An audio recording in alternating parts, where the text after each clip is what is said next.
Manchester Essex School Committee meeting.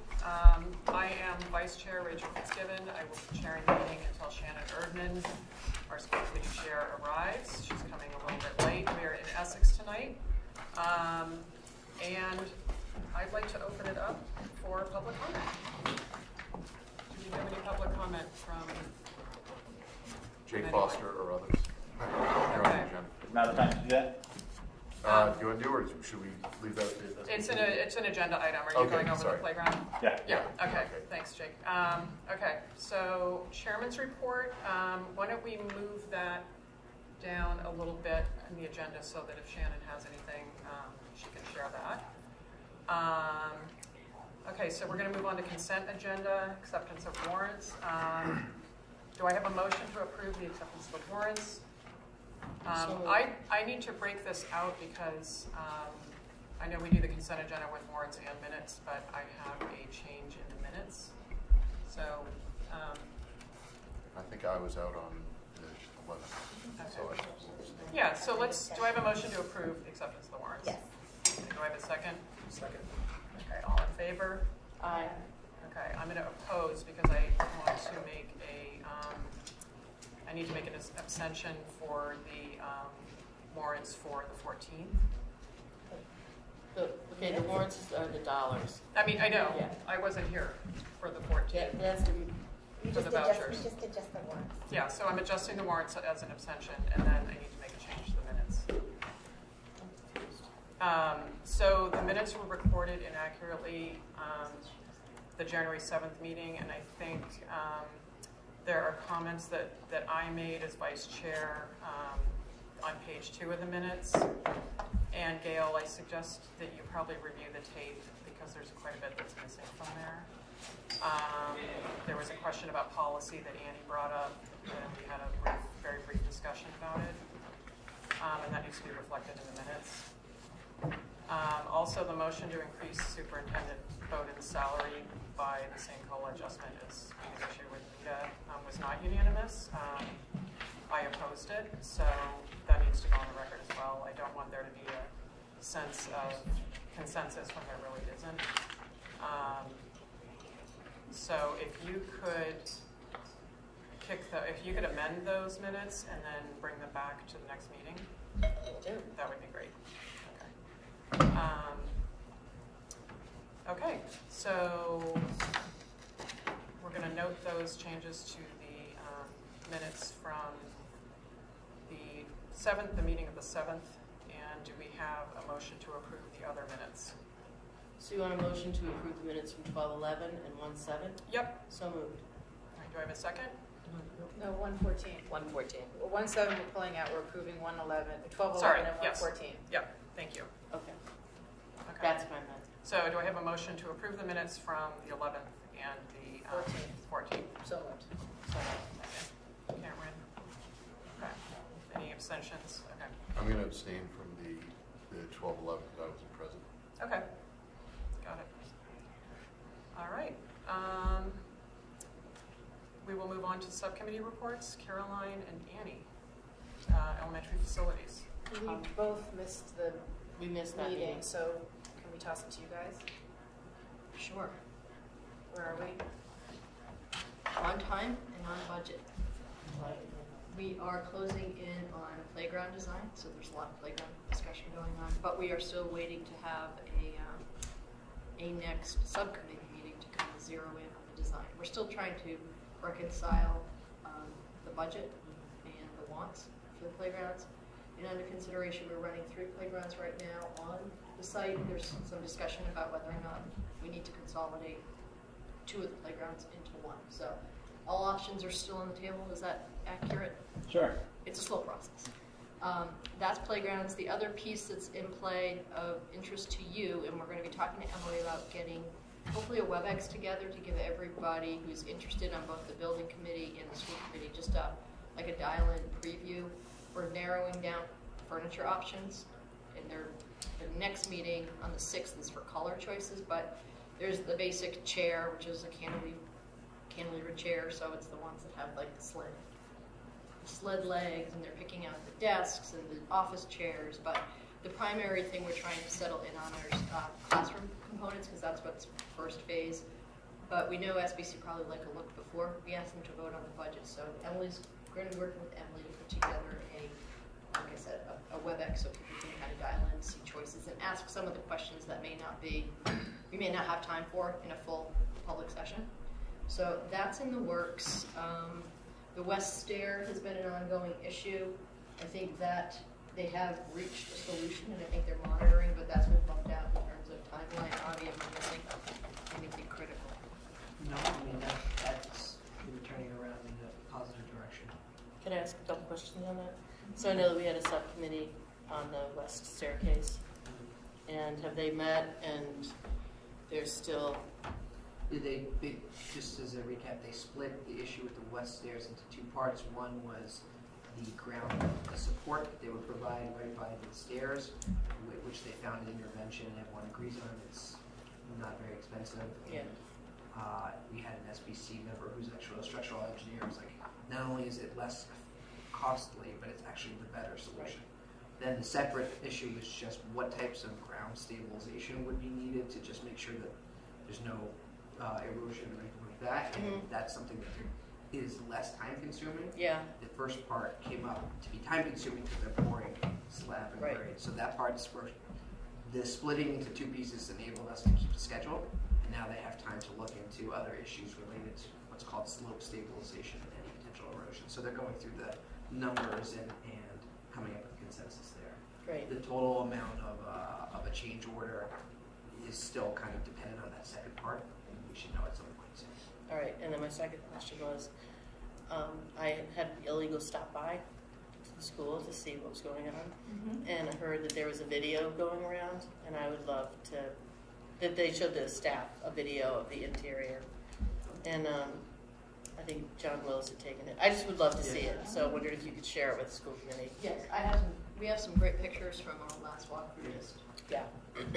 Hasn't made it to the top of the to-do list to put together. And I think there's talk about there being another SBC site visit at some point. Yeah, 24th. Correct. So A legal one. Illegal one. Monday the 24th, we'll have the 3:30 session for a walkthrough where you can get in. Yeah. It's amazing. It's really what I would say, how quickly this work gets done. I've never seen anything. I've never been part of a construction project. It's very, very impressive. And what time is the walkthrough? 3:30? 3:30. So they've got just a quick on that. We all know that the steel went up in a matter of weeks, and how impressive that was. And they poured concrete into the initial roofing. Now they're putting up framing, so the interior is all getting framed. They're doing rough-ins with all sorts of utility service, plumbing, everything, all the mechanical pipe conduits and piping is starting to get put in as a placeholder while the framing is still open, and it just continues to move along very quickly. It's cool. That's great. It's very super cool. exciting. One question just for flashback, just because you did mention the playground design is closing on that design. This is with, just because I know we're getting an item later with the Essex. So there's community input, there have been people on the committee, and it's actively going on there in terms of the Manchester reporting. So that was just useful just to stay synchronized up with kind of where the Essex discussion is right now. Okay, anything else? Good, all right. Finance Committee, Annie and Shannon is not here. Right, so we went to Manchester Finance Committee, not last week, but the week before, I think. That was a good meeting. Went through the, basically the slide deck, talked to them about kind of what plans were at this point.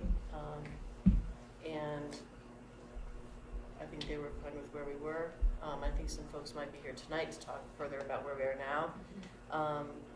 I went to the Board of Selectmen last night for the quarterly check-in and had a chance to talk to Ben Buttrick and Brendan as well this morning. So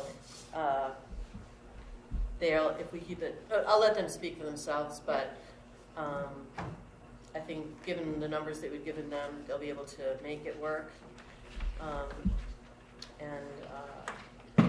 You know, I just think other departments are coming in at 1% and 2%. I know the same thing happens in Manchester when our budgets are when operational costs are, and I think both towns are saying we have all this, we do have capital, dollars, we just don't have operational dollars. It's kind of frustrating. So, I think we're okay, but we're going to work with them tonight. Thank you for going to those meetings, Nancy. I thought it was a very good dialogue. Yeah. Manchester FinCom, and they seem to support it. All right, moving on. Policy Committee, we have not met this year. Did we have, I don't know if you all received it or if it just lands in my inbox, but MASC has put out an annual policy review, so I think that might be a good guide for second half of the year work of things that we can look at. So hopefully by next meeting I'll have a chance to kind of go through that. We can grid out some things that we might want to take a look at and update. Okay. All right. Sounds good. Sarah and Ken, any updates? Shape there? Not yet. All right. So that concludes our subcommittee reports. Let's move on to Superintendent Report. Pam? Got 2 items. One, tomorrow and Thursday, the Yale-Harvard study group will be coming in to conduct a series of walkthroughs and focus groups. We're being studied over the next 3 years for our ruler implementation, social emotional programming implementation, and the ability to make it accessible to all students, so they're tying it to universal design for learning. So it's going to be I know we've talked a little bit about it before, but it's going to be a kind of a give and take in terms of we're going to share with them what a rollout and implementation looks like at each of the grade levels, and they're going to give us feedback on where we could be doing things differently, better, worse, comparable knowledge of other systems. But they're also going to work with us, and we'll be partners in trying to develop accessibility tools, so kids who learn differently may not always be able to access tools that are highly language-based. So we're going to start to work on some. We already have some great things going on, particularly here in the swing program. So we're looking to model that up. And as part of our ongoing work with the ruler program, we have a team from the middle school. Joanne, the adjustment counselor, and the dean will be presenting in New Haven at the beginning of March at the Yale conference. They'll be part of a middle school panel on implementation. So that's really exciting work. We're also starting to look toward the future. We've been organizing the Vision of the Graduate. So Trisha's here tonight. She was in at the beginning of the year, and we did some run-throughs on kind of scoping out with different focus groups. I know she talked to the business community, parents. We did some surveying to establish kind of the qualities we want to see in a student who has made it all the way through 12 years of education at Manchester Essex. And we talked about that being the jumping off point for establishing a new 10-year long look for a strategic plan. So we're getting ready to roll out the community engagement component of strategic planning. When we get back from February break, in partnership with the Creative Education Foundation, they're going to roll a survey that's going to be open for 2 weeks, that last week of February, first week of March. They'll be processing data for us over March and then holding World Cafe style focus groups the week of March 30th. So we'll be announcing those dates very soon. We're going to start to publish out what's going on. Our goal is to get all the stakeholder groups to provide input. The hard push is to get it out beyond just the parent group and to the general community. So they're designing a survey. You'll see it in circulation to you guys for some feedback over the next couple of weeks. It just takes some general customer satisfaction questions along with some questioning around the qualities of the graduate and level of importance, so we can start to frame around that. So we'll do the community engagement from February through the end, and basically the month of March will be dedicated to community input and gathering. We'll have a preliminary report by June to share when we do the district improvement plan end of year report out. And then we're teeing up to have a joint school committee leadership meeting, and I would like to recommend we invite the MEDA co-presidents to sit and collaborate around the findings of the report to craft the big picture 10-year strategic plan look. And then that will be the charge to the leadership team and the principals to craft the district improvement plan and the school improvement plan, which will flow from that, eventually landing in goals and future plans. So we did a lot of work like this 10 years ago. It's served us well. We've made most of our goals have come to fruition, and now I think it's time to do this future focus of where we want to be. 2033 is the 12-year that the plan is designed for. So it's really exciting. I think there's a lot of great conversation going on. about changing the model of education, things we've been talking about for a long time, but we may be actually in a position to do it. So that's going to be the theme of this. So questions? Thoughts? We'll see. Is everybody okay with the concept for the summer, like combined retreats focused on the planning piece? So we're going to get very early. We're going to get very early doodles for dates, so we can start to narrow down it, because we have to sync up with Creative Ed, because they're going to facilitate it for us. That's it on my report tonight. That sounds exciting, and if I would really like to be part of that. If I were from Manchester. Well, I'm counting on the fact that everybody here will be part of that. I think that's a great idea. We all can go forward together. All right. Thank you, Pam. Move on to continue business. Principal Tricia Puglisi is here to go over the high school program of studies. So Tricia, I'm going to hand it over to you. And thank you for coming. What do you want? Do you need an overhead? Yes. Okay. I think you have mine. All right. You want to just pull up to the end? So this is not a tremendous amount of changes to the program of studies, but there are some interesting things that I do want to kind of point out to you.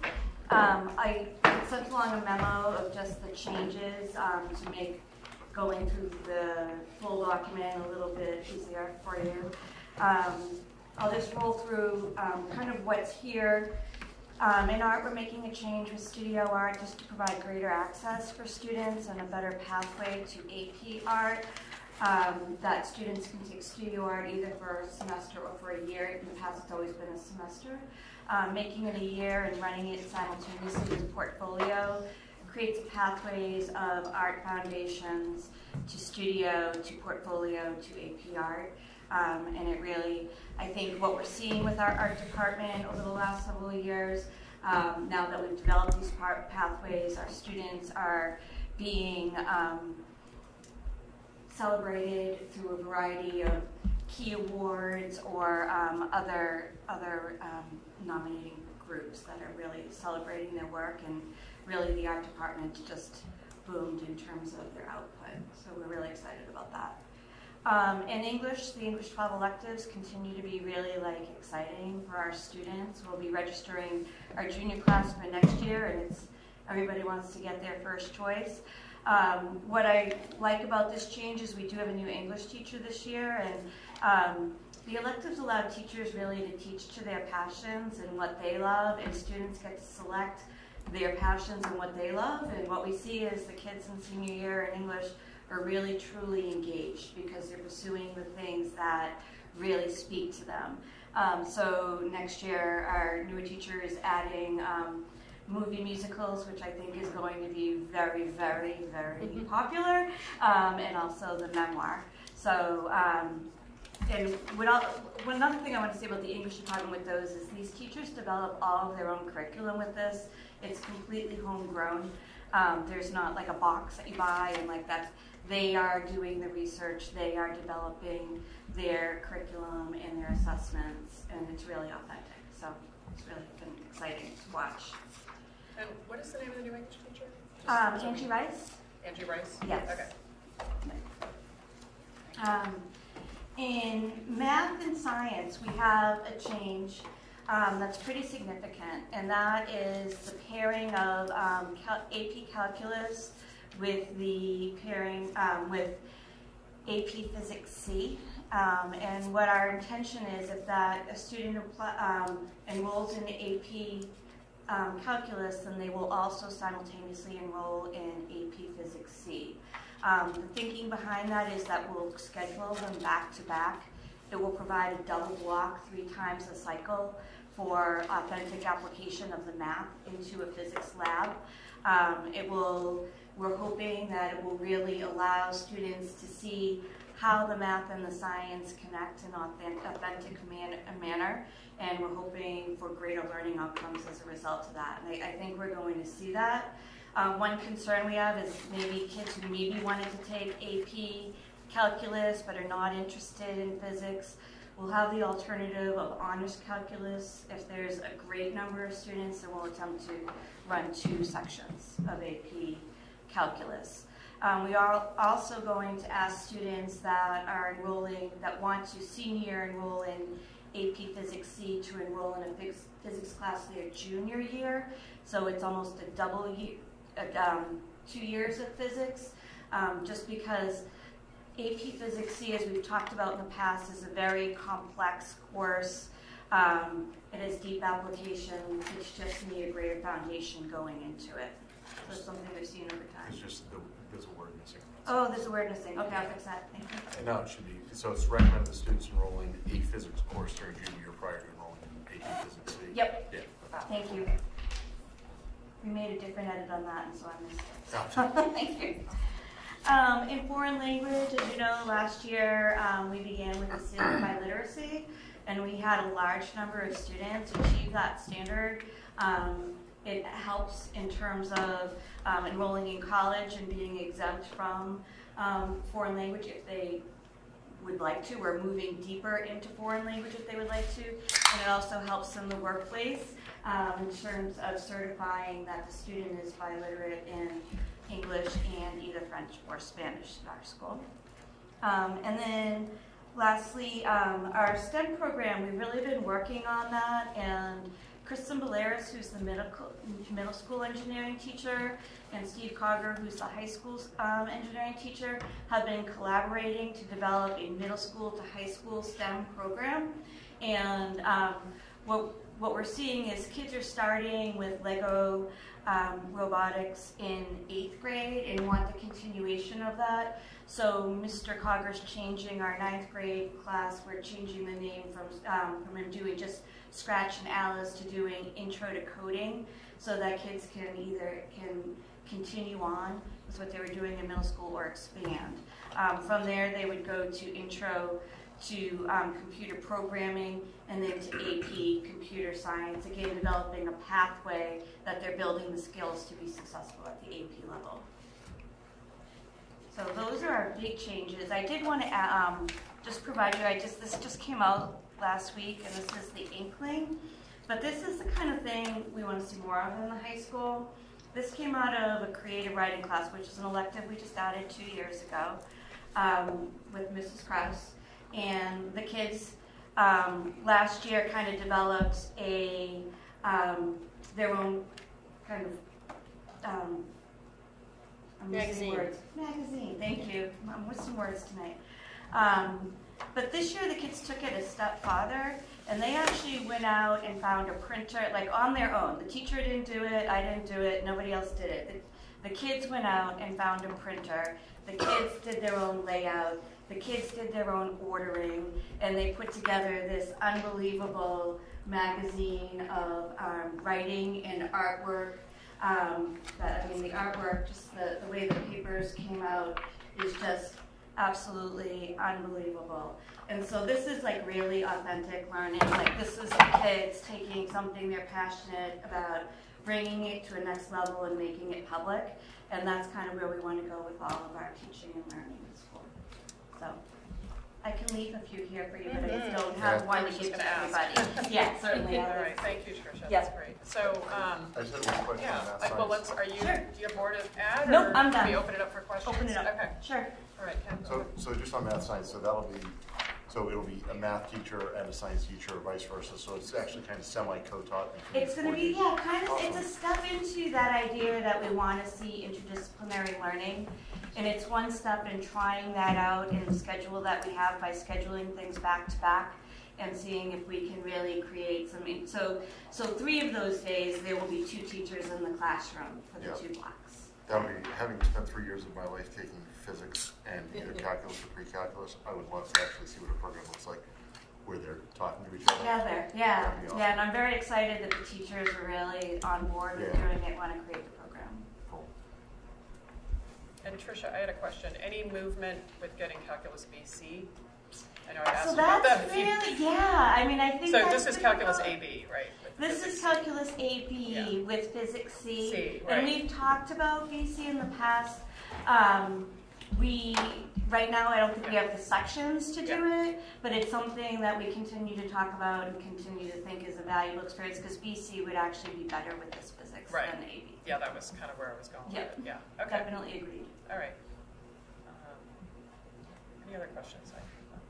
Annie? Yeah, I just have a few. Yeah. So studio art Yes. is, I'm assuming they're all independent studies. Are they, or are they? Yeah. Oh, in terms of what they pursue within. Yeah. So in foundations, they learn each of the different modalities within the arts, and then they can select and move forward. Ms. Burns, who teaches it, challenges kids to try different things, and then by senior year, when they're in the AP art, they have to choose a theme and then create different art pieces around that theme and write pieces that ties it together. So I guess my question was more about structure, because I know that Annie did an independent study with Mr. Gray her senior year, and that was very well structured. And so I just wondered, is there anywhere in the book that talks about how independent studies, or kind of that independent work that's done by students, is structured so that... So this really isn't technically an independent study, so this is a course, and she's working with each individual in her class period. But in terms of independent studies, students are to write a proposal, they are to have a teacher mentor to do an independent study, and that's approved through the teacher, the department head, me, and the guidance counselor. So, and then there's another question that I don't know if we want to answer here, but I'm wondering about capacity. So if I'm a teacher and I have a classroom and I may have several independent studies, it would be great for us to see kind of how that capacity plays out. We don't have to do it here, but maybe when you come back and do high school, like, what does that look like, so that we have a sense of kind of like... I can pull those numbers and kind of get that to you. Yep, thanks. So are you asking how many heads used to? So how many heads over class size? What does it do to a teacher's ability? Because an independent study asks a little bit more of you in terms of you have to have a tutorial or a meeting with them independently. So that's a time, you know what I mean? I want to know what that looks like for the average teacher in our district, because it's time, right? It's not a classroom of students. It's one, but there's still a time component. So I just wonder if we can look at that, and I don't need to have the answer tonight. It's a great point, and teachers aren't required to take independent studies. They do it because they want to work with the students, but it can take a toll on a teacher if they have a number of different students. They're a popular teacher, and everyone wants to do an independent study with them. It's hard for them to say no. So it's a very... And some of them are more effective in teaching that way than others. So in terms of the math science change, I know that when the kids were my kids were younger, if you wanted to get into certain math classes or science classes, you had to take something in 8th grade. And I know that a lot of people had complained about that for a really long time, and I thought that had changed. And I wonder, does this throw us back in the same... So the thing with 8th grade is that if you're in accelerated math, then you move into geometry in high school. If you're not, then you move into algebra. We do see some students doubling up in math in 10th grade in order to achieve making it to calculus. Actually, the math department is currently reviewing their pathways. They've been looking at integrated math and other ways to assure that all students at least have the opportunity to take pre-calculus. It's not all students make it to calculus, but they don't need to. Yeah, no. And I know that sometimes, like maybe, I've just heard that your brain's not ready sometimes for more complex things until a certain point in your life. That doesn't mean you can't ever get them. It just means maybe you're not ready at that point. So I just throwing that out there. And then the biliteracy thing I think is really fantastic. I just wonder, it's great in Massachusetts, we would know that, but do other colleges in other states know about the biliteracy thing, and how do we evangelize that outside of Massachusetts? That's a great question. It's brand new. This is year 2. It's part of our SIMS data. So it is reported through the Department of Education, and they maintain that as part of our school profile. So, when you look online at how our students, our disadvantaged students are doing, our special ed students, our ELL students, one other indicator now will be the seal of biliteracy as part of that. I don't know how far beyond Massachusetts it has gone, but I would imagine Massachusetts tends to be the leader in many things educational, and it will probably expand. Yeah. I can't remember. Is seal of biliteracy in the accountability? It is. It is. Yep. It is number 28 in the accountability data. Good answer. If you'd like to know for sure.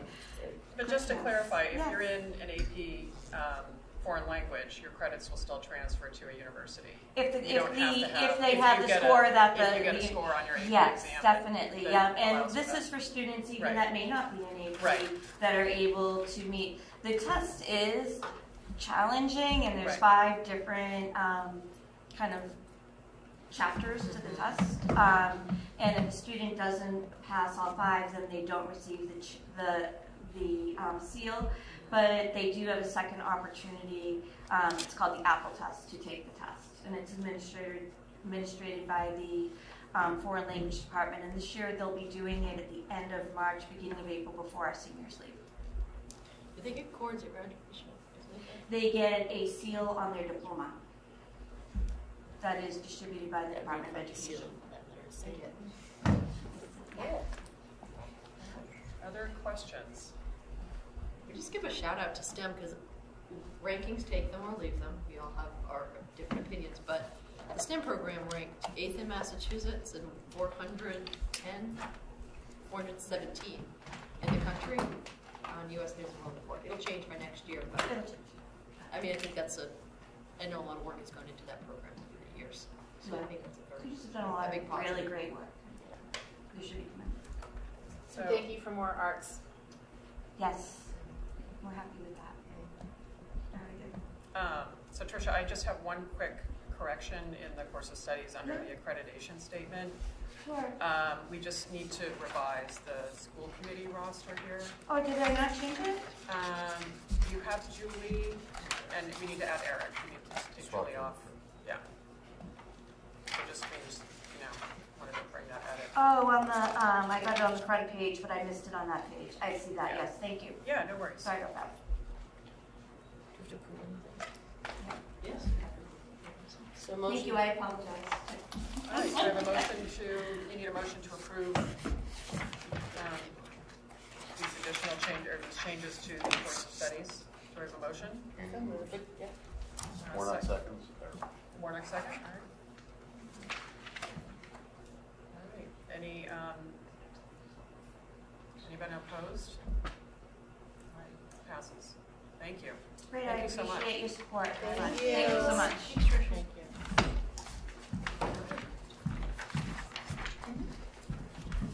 All right, we are moving on to Essex Elementary Playground Replacement Plan discussion.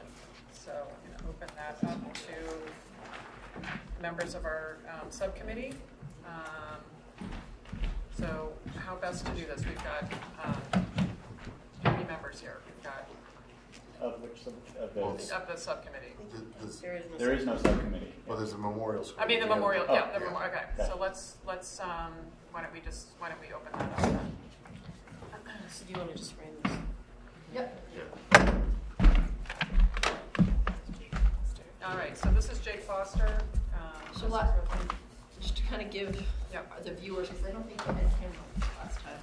So when we got back from holiday break, we had a report awaiting us that was being processed, and we found out that we need to, due to safety concerns, shut down the Eagles Nest Playground, and that launched us into a series of meetings and discussions about, now that we've made a decision about safety, what should be the next step in the plan, and how quickly could we get something back online for the students. Last meeting we heard from, it was great to have people at the meeting. We heard from a good number of parents about different ideas and views of how long or short the timeline should be, what the nature of the playground replacement should look like, and we had talked about taking the next couple of meetings to work on establishing a budget and in charge of our committee to go out and work on a playground replacement program. And we have always started with the suggestion that we utilize the existing playground committee, subcommittee from the building committee to take the lead on it.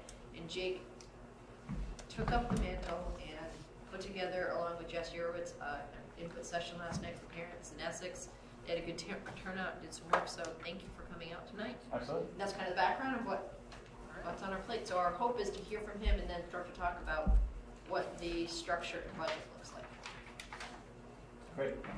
And I usually wouldn't read it, but since I'm not speaking just for myself, since Yeah, that's fine. Jess Go is right well, ahead. she's not here, I'll go ahead and read it. Yep. Carla is here representing the PTO as well, so I want to thank them for pulling it together as well.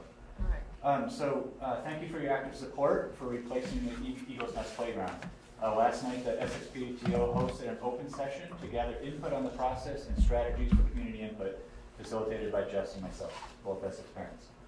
Approximately 25 people attended. That included some of you. Thank you so much. We also received some additional comments from others not able to attend. There weren't all that many emails, but just so you know, there were a few not there. Central to this session was the district's proposed timeline to have a replacement structure by fall 2020. The discussion focused on whether that timeline would provide sufficient public engagement within the design process, proposed to span from the start of February to early April. While there were a number of unknowns and questions posed and a number of assumptions made, the general consensus of the group was that this timeline can work. A consistent theme emerged for frequent public input, with early engagement of students in particular. A variety of suggestions were provided, which I don't summarize here, but we have them captured, such as including input on designer selection and providing a venue for regular input on design options. Not every suggestion will be viable given such a quick process. For example, one of the unknowns was what the choice, how do we choose the designer, and how do you get input on that if you can. Providing substantive opportunities for community input is possible within the proposed timeline. I know that Essex PTO is committed, speaking of Essex PTO, President, is committed to being involved throughout the process, engaging with and representing both parents and students of EES. And I thank them for hosting this first community session. There are, however, a wide variety of stakeholders who enjoy and value the playground. One example shared last night highlighted a grandparent who would like to bring family to play, and in that example it was a grandparent in a wheelchair, but cannot access the space, highlighting the need for representation of and input by a variety of stakeholders throughout the process. One specific consideration highlighted by a few people in discussions over the past 2 weeks is the need to include the playing field in any site assessment. We respectfully request this scope in order to both understand the nature of the work needed to make the field usable, even though we recognize it may not be fixable right now, and to ensure that any future work on the field, such as to improve drainage, will not require disturbing the new playground. The opportunity for public input was key to ownership and support for the Eagles Nest design 30 years ago, and will be important again in its replacement. As one attendee noted following the session last night, quote, "People want the new playground to feel truly special, as the Eagles Nest always has been, and that people feel strongly that community input will be widely solicited and used in meaningful ways. Lots of strategies were shared about how to effectively get that input, and I really do believe this process will include purposeful conversation that is valued in the decision-making process," end quote. Thank you again for your timely work toward this end and your support for a collaborative process. Thank you, Jake. I appreciate that. Shannon Erdman is here. Would like to take over, please. We are reviewing, just going to bring her up to speed, the Essex Elementary School Playground Replacement Plan. And we have Jake Foster and Carla and others here to present a letter that is for the school committee. She just read. Thank you, Jake, for that. So, I read that earlier. Yeah. That was super Thank you helpful. so much. And And thanks so much. Jess apologizes she can't be here. She's teaching a class tonight. So. Thank you. Absolutely. So we can probably open it up to discussion and questions. Before that, one of the things I know that came up last night was kind of as you framed it up, what are next steps from the school committee side of view, and kind of I'm assuming Jason's here for some of this. Just what are the plans for, I guess, what's the timeline look like in the next few weeks? Or the next steps for removing leases? So we can talk about that second, but I think the faster decisions that need to be made are what's the composition of the committee going to look like, what's the charge of that group, and what's the budget that they have to work with. And then we can ask Jason where we stand with demolition. So the timeline you had outlined in the minutes, right? Yeah, we can put it up. Basic timeline that we talked about, I'm gonna put up in a second, but just to remind everyone of the slides we had was, we talked about the vote to remove at the last meeting. The next step was, hopefully at this meeting, to talk about a timeline. Do we agree on what the timeline is? Because timeline can vary depending on your approach, as well as what a potential committee structure would be for a steering group or subcommittee, and whether we can make a decision about both those two items tonight. And then the next item was budget.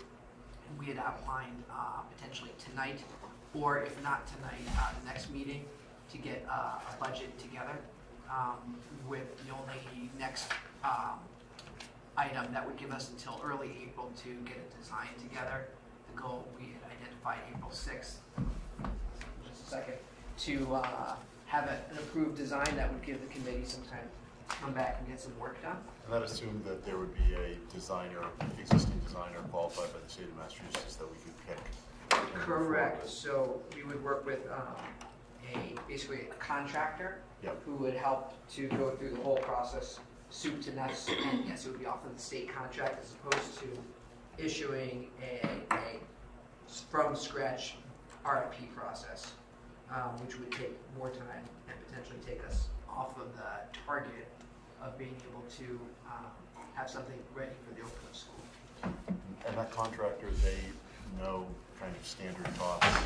They have availability that so that way they can design with a budget in mind. Correct. Yep, that is exactly how they work. They work with different manufacturers of equipment, but they also understand how to build it, all the prep work, as well as the work that's necessary to be done for the surfacing. When you think about a couple of putting the committee together and deciding the budget, a couple of decisions I think would be made at this committee group, which is if we're committing, it's because it came up in conversation last night. It is almost the same question that was put to the SBC, which is do you go with the design and build or with the design build process? And I think the timeline that's laid out, and Avi and Jason, you need to jump in if I'm getting my facts wrong, is presumes the design build process, which is you get somebody who does both pieces of it, you give them a budget to work toward, and they give you iterations along the way. Whereas the RFP process may mean we choose a designer, and you have to go through that whole process, and then you choose a construction firm to execute the design.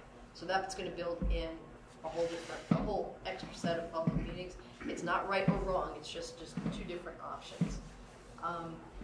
It also adds a loop that you might get a design that you then go out and bid and find it doesn't match the anticipated. True. So there's that risk. So there's some more hidden Yeah, timeline risk, components to it. potential timeline risk.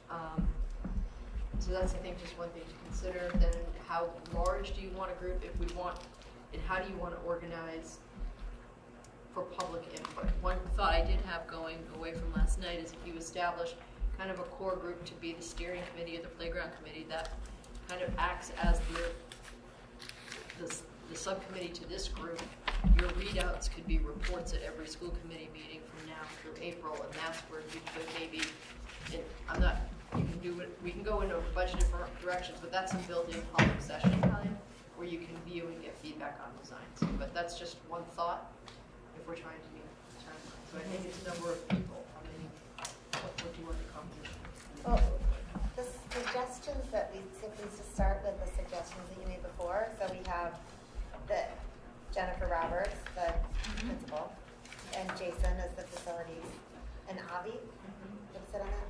And then I was hoping Jake and do we need other Are there other people who are currently on that playground subcommittee who would make sense to join this committee too?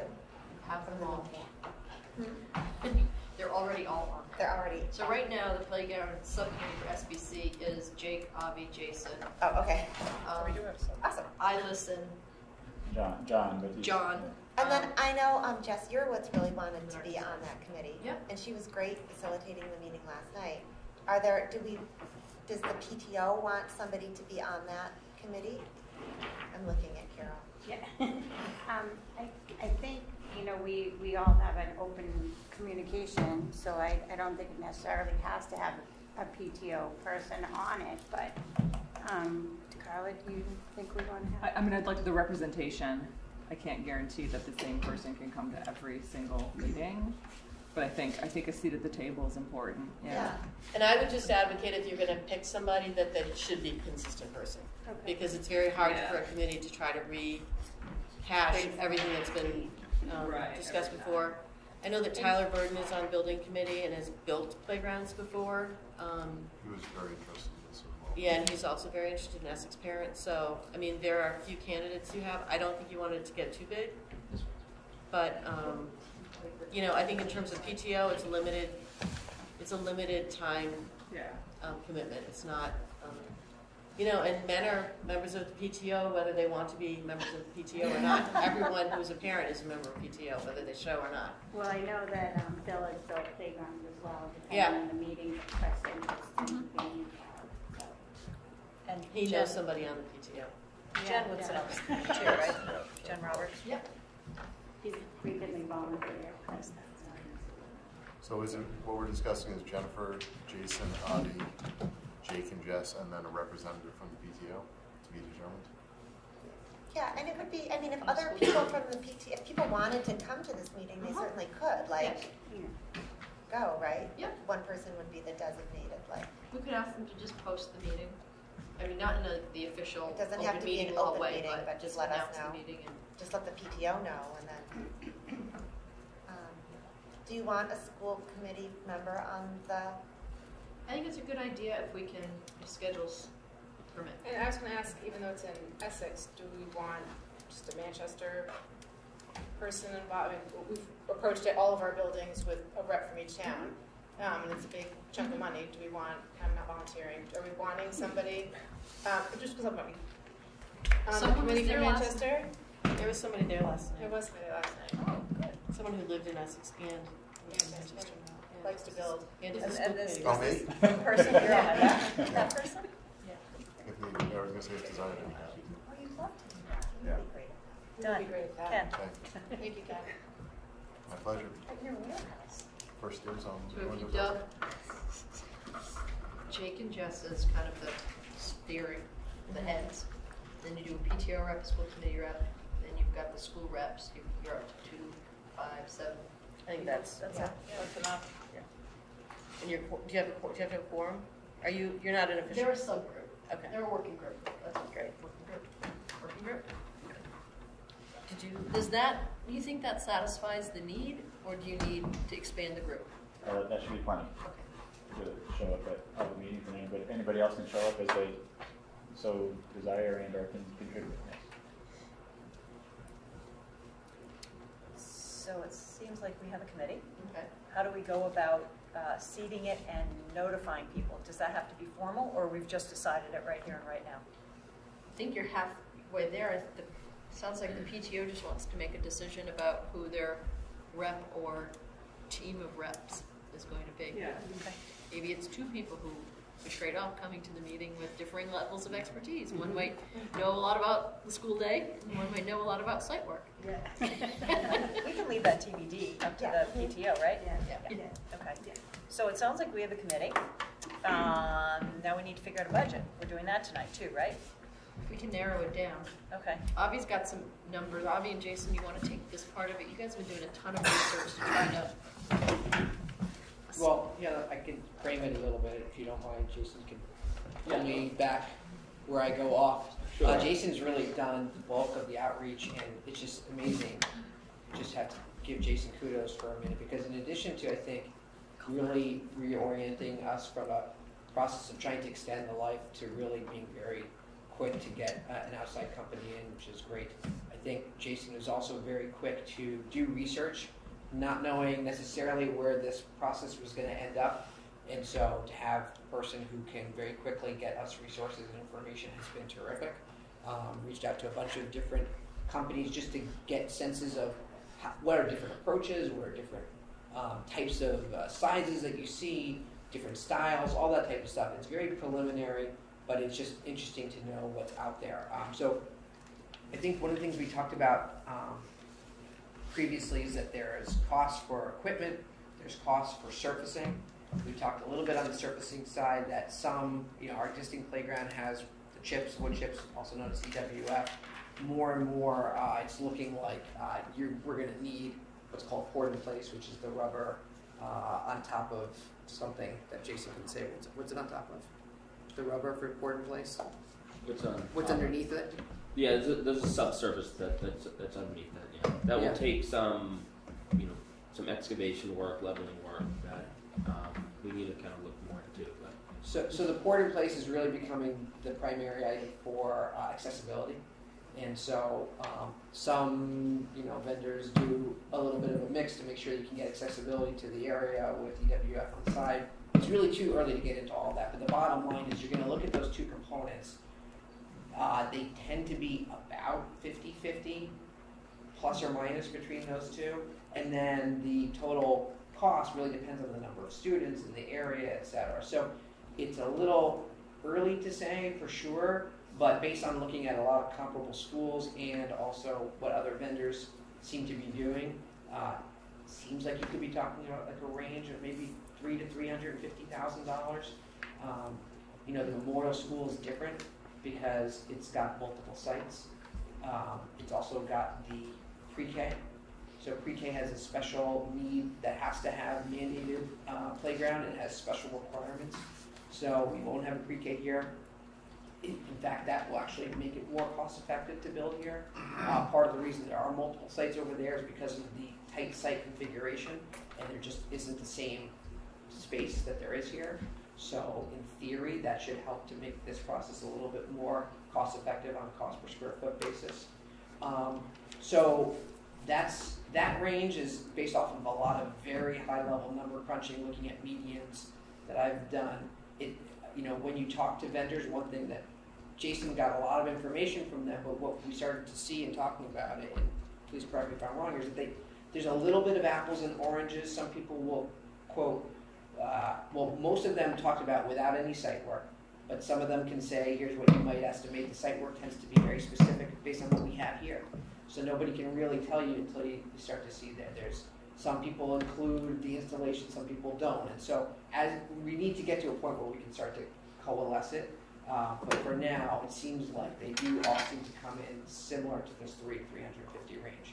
Do you have any other color you want to put on that since you've spoken to folks? Or? No, I think you were correct. And again, I think what we were trying to do is not get a specific design in place, but just to get a general idea on we're looking here's this current size of what we have now. We're looking for a port in place. What can you provide to us that at least gives us information that we can provide to you, and how we explain.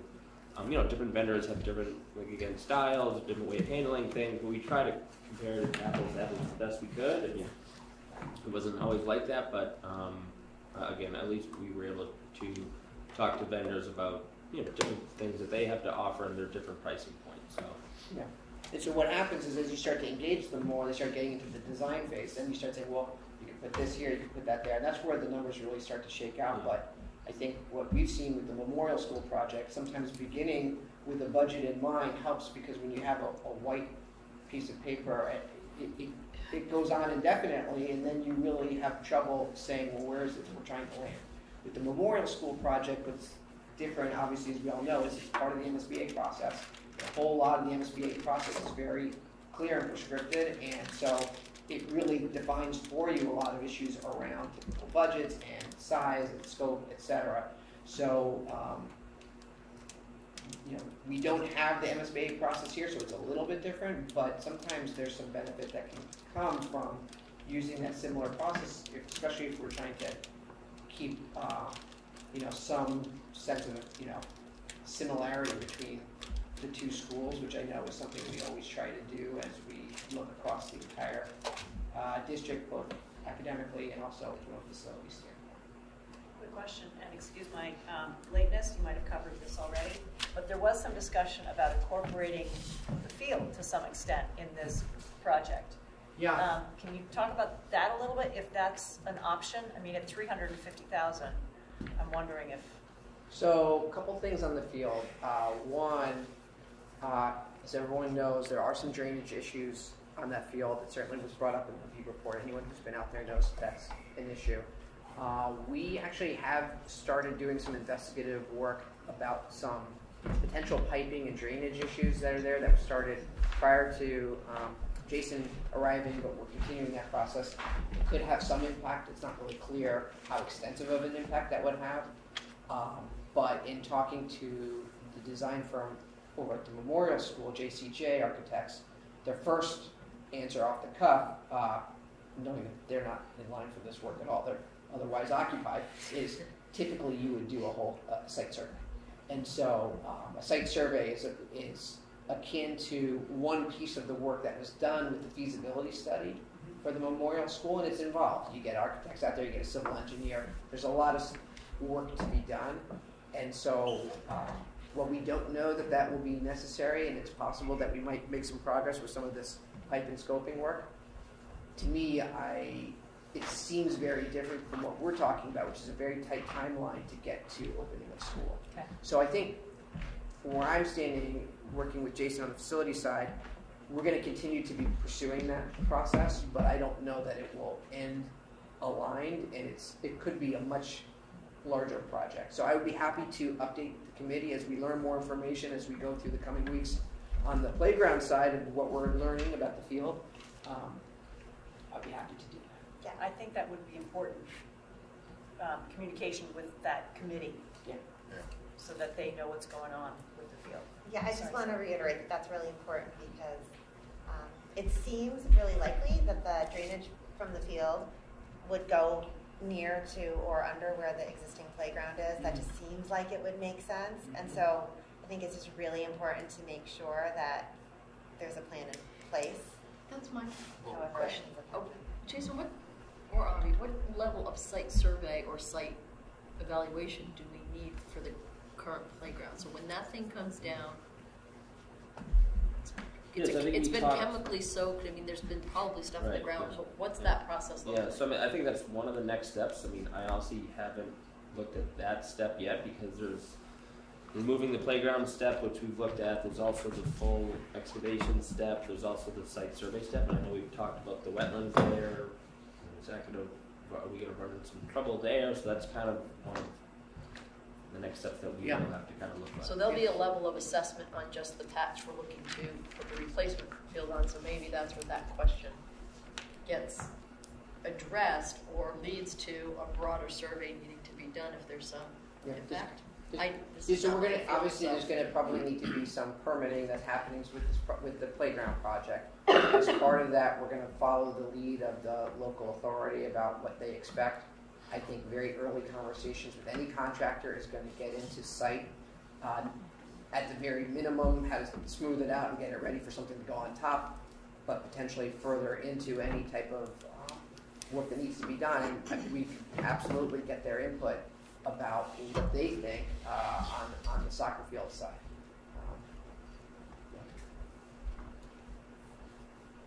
So we might have some existing, I don't know if this is true, but the first building project, and Michelle, you might remember this, but I think we looked at this site, we looked at sites in Essex and in Manchester, and I thought for sure that we had done some kind of at least cursory work, but I don't know, it might be in I would love to see if anyone has information that's never come through to the facilities department that I've been aware of. Okay. But it may be some time ago. Yep. Before I arrived, I would love to have anything that people have. And I guess I would be reluctant to include that field in the scope of this project, just because I think we need to be careful about what is a want and what's a need. And playground is a need, the field is a want. And if we can somehow, through make that field more playable or drier, that'd be great. But I would hate to see this project get derailed by the field. And I think any studies, and Jason and Avi will probably come down to you, just looking at the GIS map, the kind of pointy part of the parcel over there is a DEP listed wetland. There's the pond over here. Anything that goes on is probably going to be, we're within distances where you'd say, geez, we really need to know distance from those. Probably as a starting point is some sort of a site survey and marking so you know your boundaries from those two things. And again, I agree with Annie.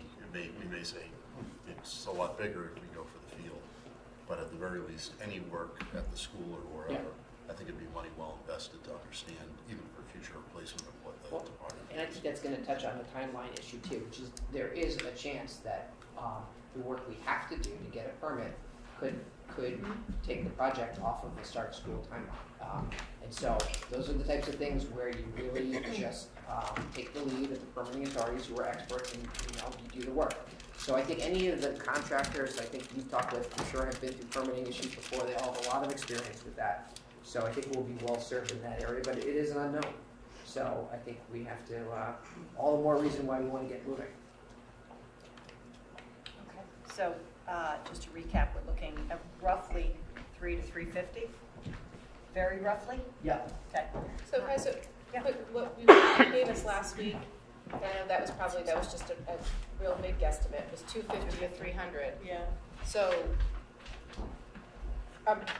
just what work was done to take us up that much more to 300 to 350? Where do you guys see that number? It was It was the on slide that deck. last week. The slide deck. No, I know, but where do you see the 3 to 350? Oh, they just said it Obviously. earlier.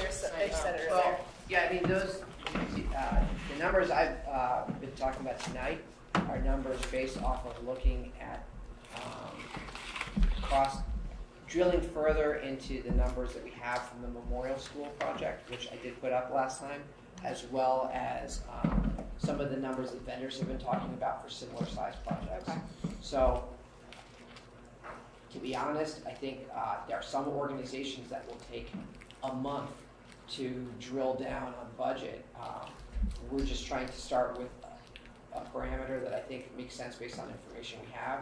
The number that you referenced before was really, I think, just to start. was even less Okay.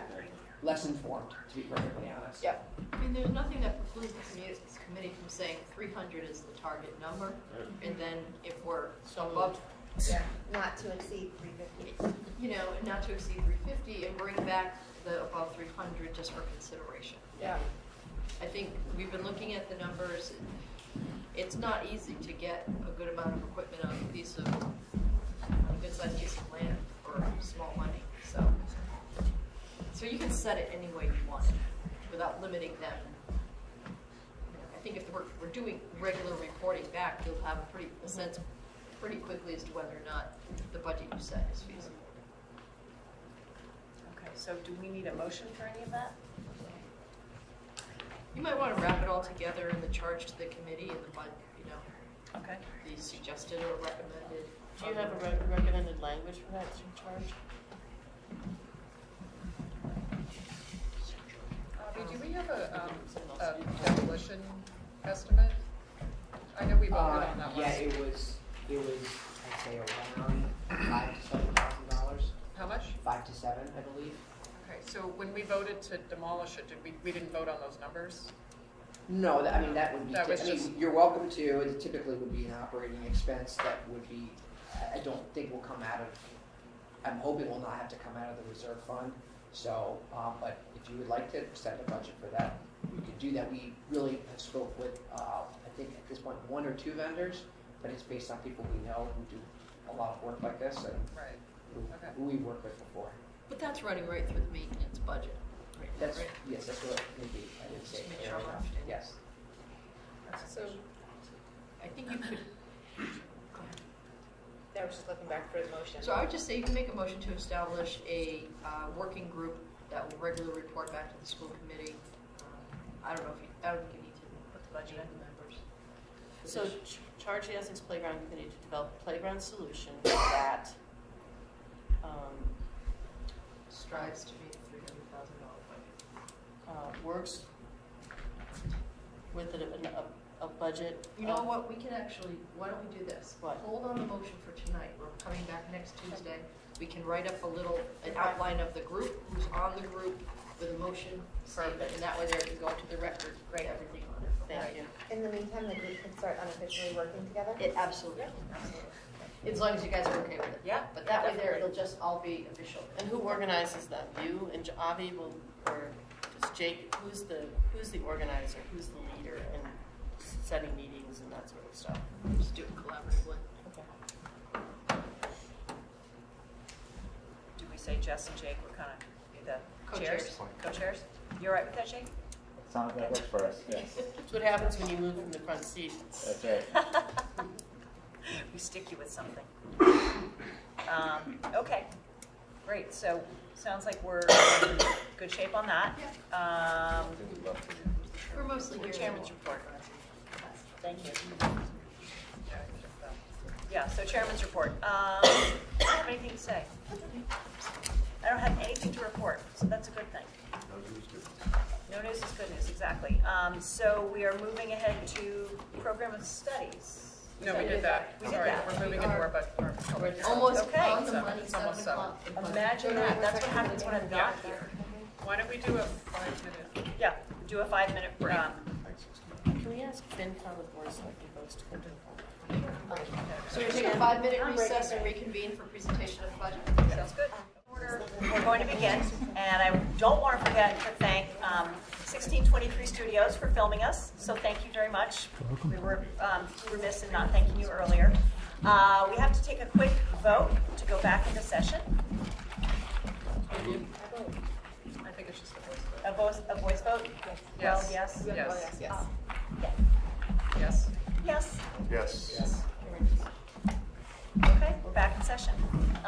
We are going to start with our public hearing on our 2021 budget. So with that, So typically for the budget hearing, we run through an abbreviated version of the tentative budget slide deck. If no one has an objection to that, we can give you the highlights and then leave plenty of time for questions and input.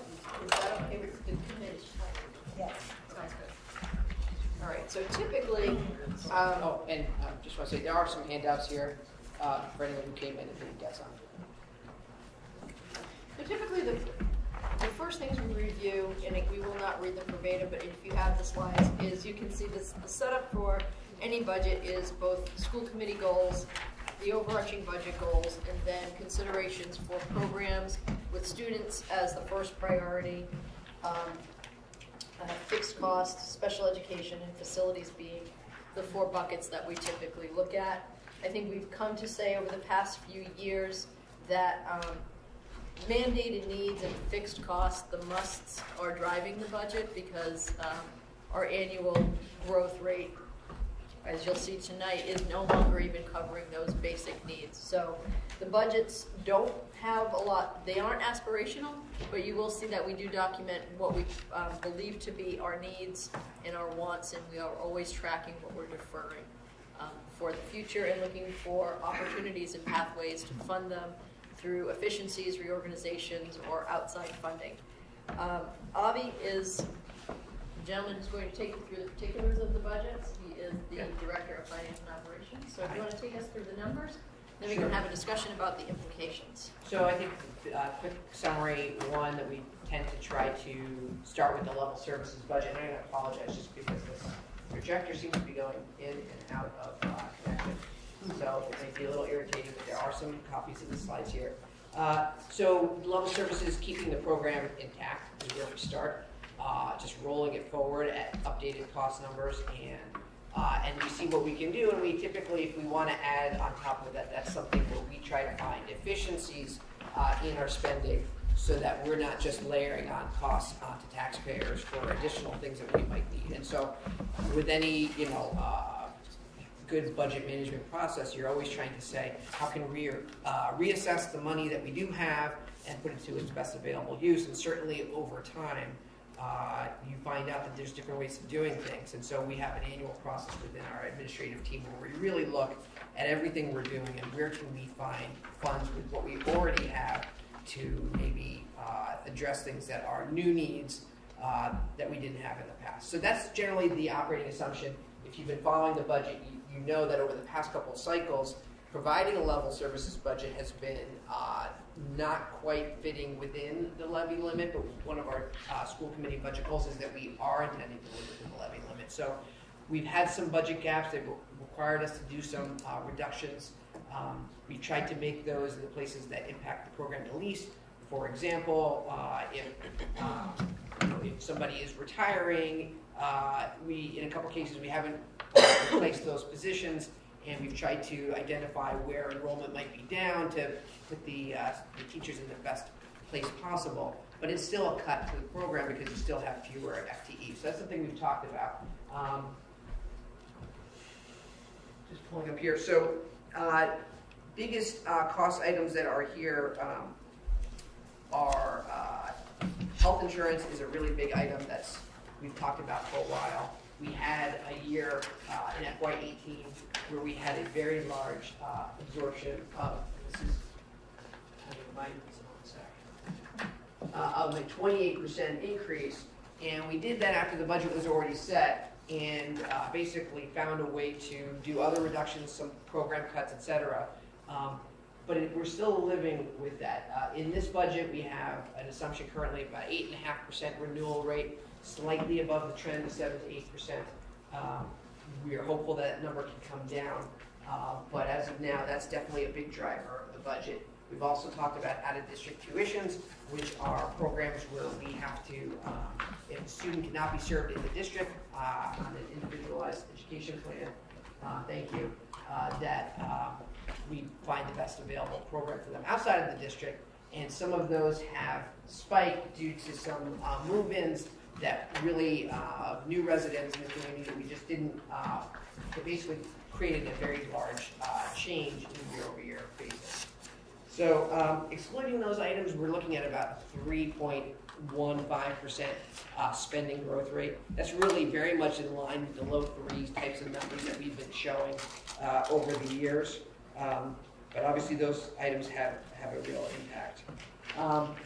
Here you can see after each of the items the dollar amount that is contributing to growth, and really on those items right there, you can see that's where the money is going. Compensation is obviously the biggest one, but the growth rate of 3.83% is really in line with what we see in the multi-year model. For those who may not remember, we talk about the annual cost of living adjustment in this budget and the next budget, 2.5%. There are some steps and columns that people get for additional years of service or for additional educational attainment that can add on top of that. That's the 1.6% we see there for step and column.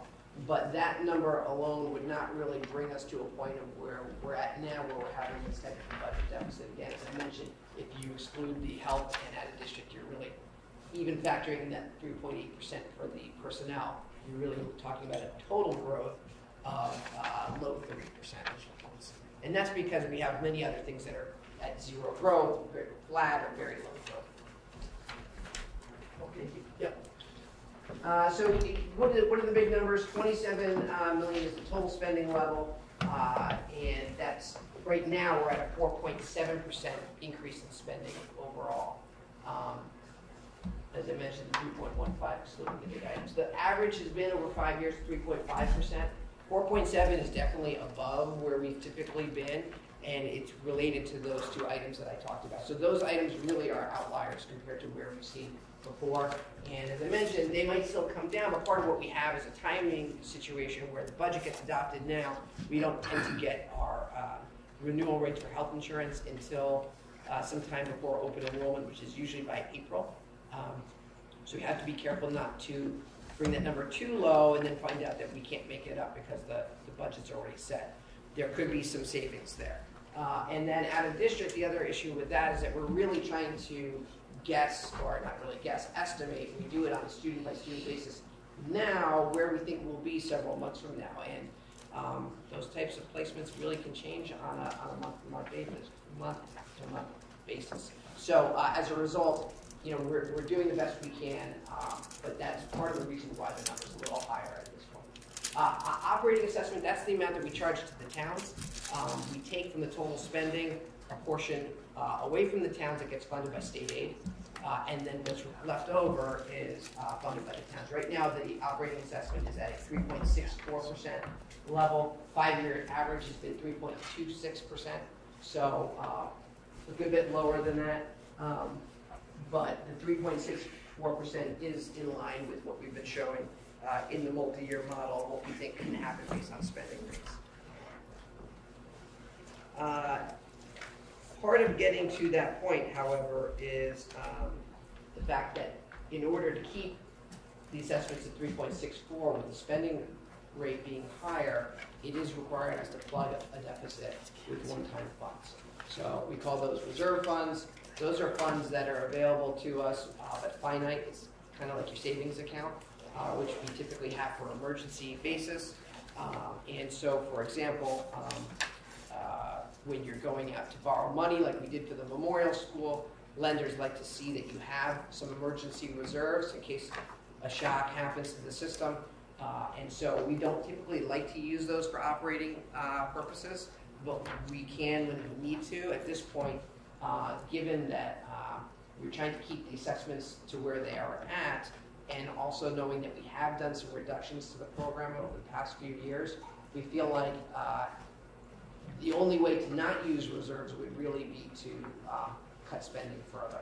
And so I think what we've talked about at the school committee level is that based on some of the reductions that have already happened, I think there has been a sentiment that, and I don't want to speak for the school committee, but I'll summarize what I've heard, so people will correct me if I'm off here, that further cuts are problematic. Having said that, the budget process is collaborative. It comes with the school committee. We work with the towns. We have a collaborative process, and so we need to make sure that the assessments, which are currently at 3.64%, can be absorbed within the levy by the towns. And so that's the work that's been ongoing over the past several months and will continue. And I'm sure we have some town representatives tonight who might speak to that. And then there's a separate budget altogether for what we call the capital spending, which is for us just debt service.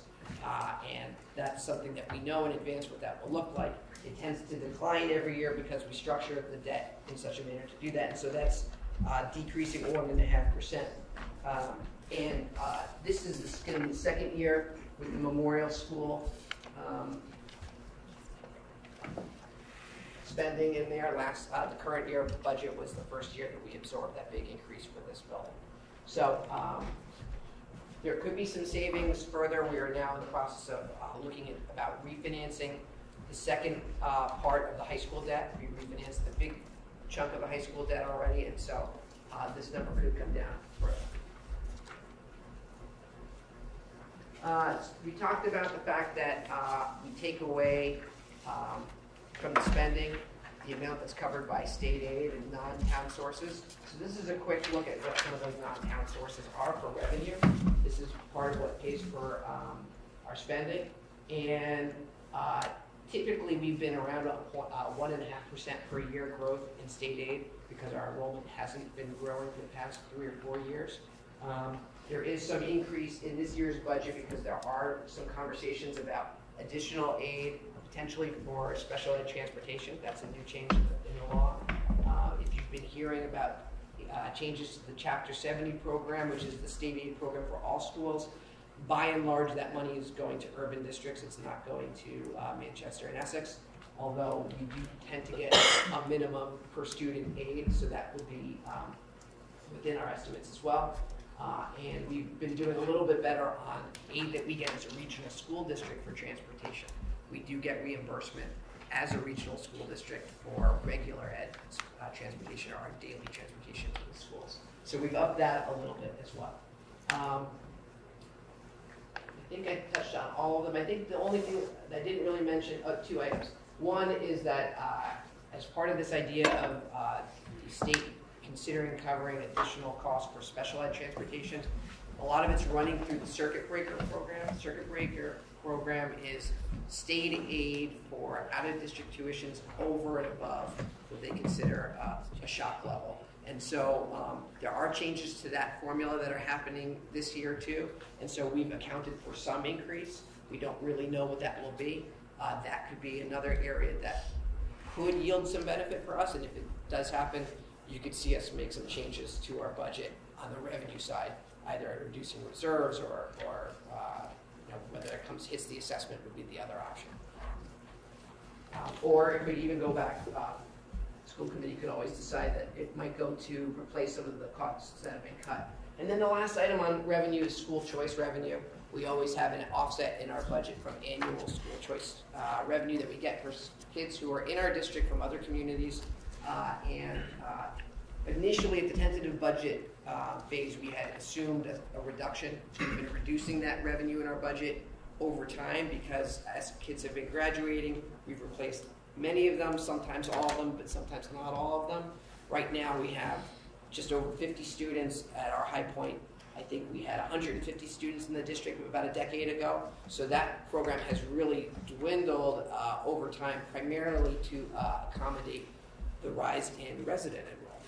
So during the time when our resident enrollment was growing significantly, we allowed school choice students to graduate without replacing them, so we would free up seats, obviously, for kids in our district. And by doing so, we didn't have to add as much cost for new classrooms. We could let the school choice students graduate without having to add more staff to accommodate the enrollment. So right now, we upped it from an assumption in the tentative budget of $300,000 up to $325,000. That would assume that we replace all graduating students in fiscal 21. 12 students are the number of graduates that we're anticipating. It's actually one of the larger classes, and after this year, we're really into classes that are much smaller. As I mentioned, when we used to be at 150 students, the classes were obviously much bigger per grade level, and this is really the last of those large graduate levels. These are just some quick numbers on where the money goes. Obviously, this is really not much different than every year, but these are the major categories that account for 95% of our spending. Like all school districts, we're basically a people organization, so it's very normal to have about 2/3 of your expense go towards people as well as benefits on top of that. And so I think if you've been following our budgets, you know that health insurance is definitely something we talk about. And you can see really on the dollar side, the dollar increases. Just to have a 3.83%, that's going to take the majority of your increase. Health insurance is the next biggest item at 9.1%. I talked about the 8.5% renewal rate. We also have additional heads each year for retirees that we have to account for. When somebody retires, we also have a new employee who comes on, so you might have an additional FTE or two on your insurance plan. That's why it's slightly above the 8.5%. But you can see maintenance essentially level funded. We talked about at prior hearing that transportation estimates are coming down slightly because of some of our savings in special education transportation. So that's been slightly good news. Unfortunately, it's been, for example, if a student goes to a resident program where they're living in an out-of-district placement, there's going to be no transportation costs, but on the flip side, you're obviously paying a lot more for the program. So some of that savings there has been offset by the number you see down below, which is the increase in out-of-district. So the out-of-district number is up 15%. That's a very high percentage growth rate. If you look at the dollar numbers, $135,000 increase, you can see that it's still a much smaller piece of our budget than things like health insurance. Just trying to put itself to put it in perspective. For those who like the visual, you can see where the money goes. And this is really what's taking up the growth. Whereas this is the division of where we spend the money, this is what the distribution is here of the increase in spending from year to year. So I think I'm going to actually, Pam usually talks a little bit about this slide. This just touches on the fact that, as I mentioned earlier, we're not always able to achieve all of our wants and sometimes not even all of our needs. So this talks about some of the staffing that we have accomplished as well as some of the staffing items that have been deferred. So every year we go through and we do an accounting, as I mentioned earlier, of our wants and our needs for program development, and then rank things, and also for basic health and safety needs, and we rank everything out from priority 1, which is health safety, to priority 1.5, which is class size, which is ranked very high and a priority throughout both communities. And then we get into best practice and program development.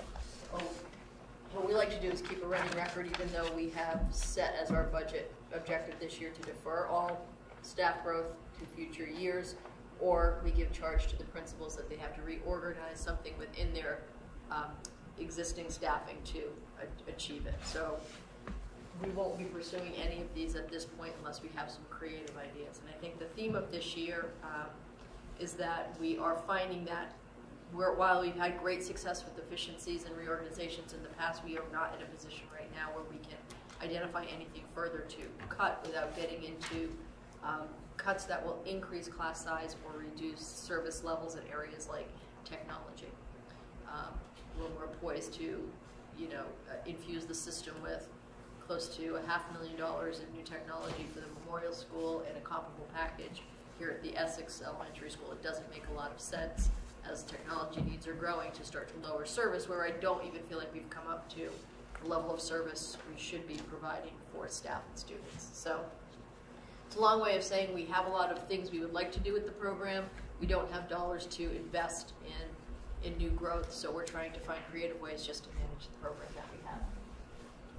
So here are some of the last considerations that happen as we really get to fine-tuning mode between now and the adoption of the budget, which happens next week, and even sometimes after the budget is adopted.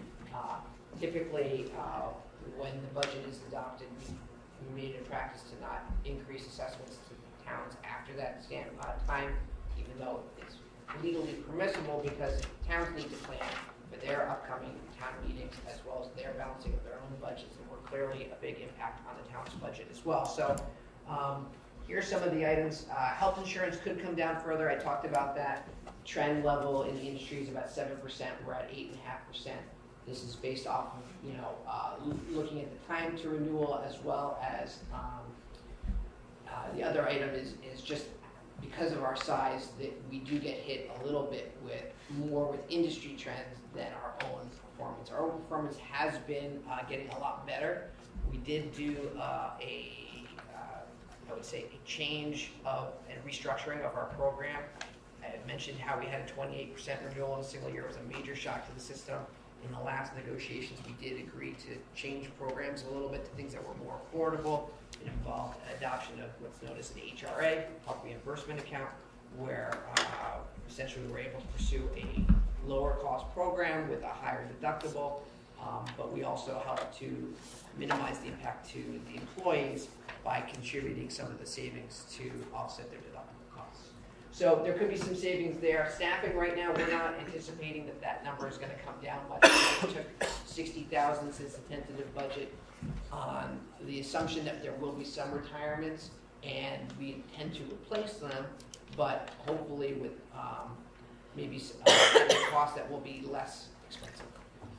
And typically, when someone retires, they may be at the higher end of the salary schedule, and you can get some natural savings there. Reserves, we talked about the $375,000. That's made up of a carry forward from last year that was put into the budget towards the end as a way to minimize the impact to the towns and the assessments there. And $275,000 is the current gap that remains from the level services budget.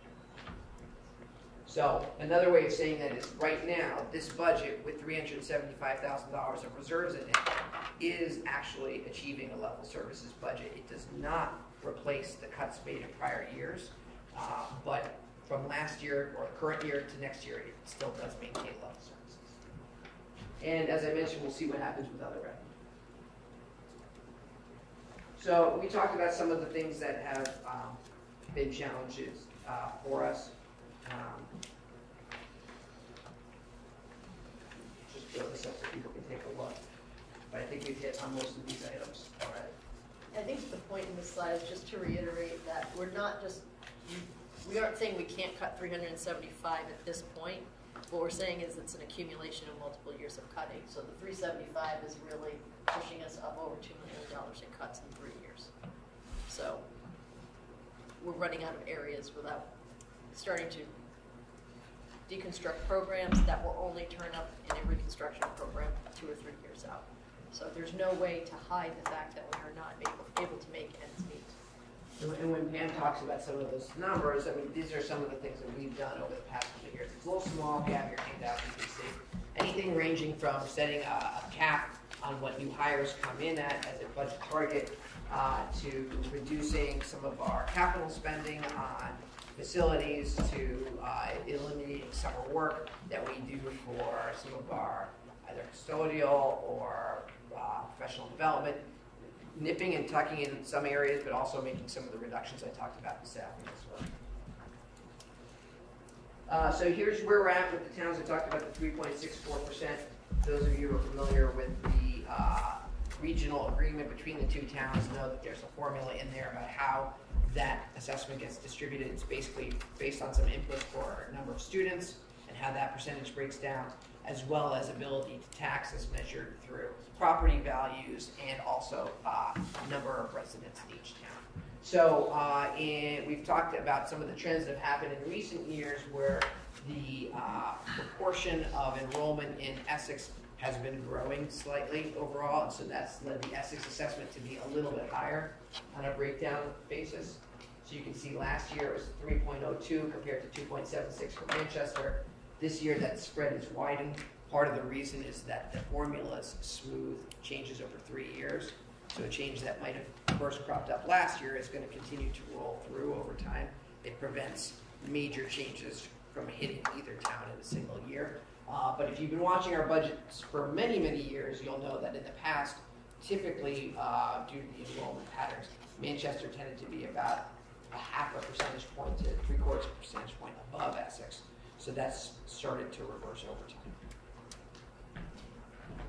And then just for those of you who are wondering what the impact could be, if there is any savings that comes from here on out, either in healthcare, additional revenue, et cetera, and this is extremely annoying, I apologize, but about $114,000 is a 0.5 percentage point in assessment. So that would, if you had that much in spending reductions or revenue increases, that would take you down from 3.64 to 3.14, just to give you a sense. This just talks, I think I mentioned already about the 5-year averages and gives you a sense. There's data in your handout, so I'm not going to go through this. Just about generally how we would try to keep the numbers within the levy limit and affordable. The other thing we've been talking about in recent meetings is capital spending for facility improvement. Clearly, we've got 5 years ago, I think the conversation was what our biggest problem being the Memorial School. Obviously, that has a solution that the taxpayers have been very supportive of. It helps us to avoid putting good money after bad into that building. So that was a great decision, and we're very thankful for that. We've been talking about what happens with Essex Elementary. The building's over 63 years old, so we've been starting to outline some of the things that could happen in the next 1 to 5 years. Additionally, with the middle high school now being, approaching its second decade, there's some normal life cycle items as well. And so part of the reason we bring this up is not just to let you know that we are thinking about these things. And Jason Waldron, who was here at the earlier meeting, has been a great help with moving this process along. But also because some of these items are the types of things that you do tend to need reserve funding for. So as we look at using reserves, I can tell you that $375,000 is not a number we feel comfortable doing at a whim. This is really in the budget now because we feel like it helps us to avoid A, taking the towns over the levy limit, and B, causing us to do additional cuts. Generally, we want to keep our reserves healthy, not just for borrowing, as I talked about before. We recently had our bond rating upgraded to the AA+. It was a big part of why the interest rate on the Memorial School was so low, but also to address some of these capital needs that are coming due. And so this gives you a sense for some of those items. The $250,000 to $300,000 number we were talking about that tonight could be higher to $300,000 to $350,000. There are other items in here: turf field replacement. Typical life of those is 8 to 10 years. We're already over that, so we could be seeing one of those coming due as well.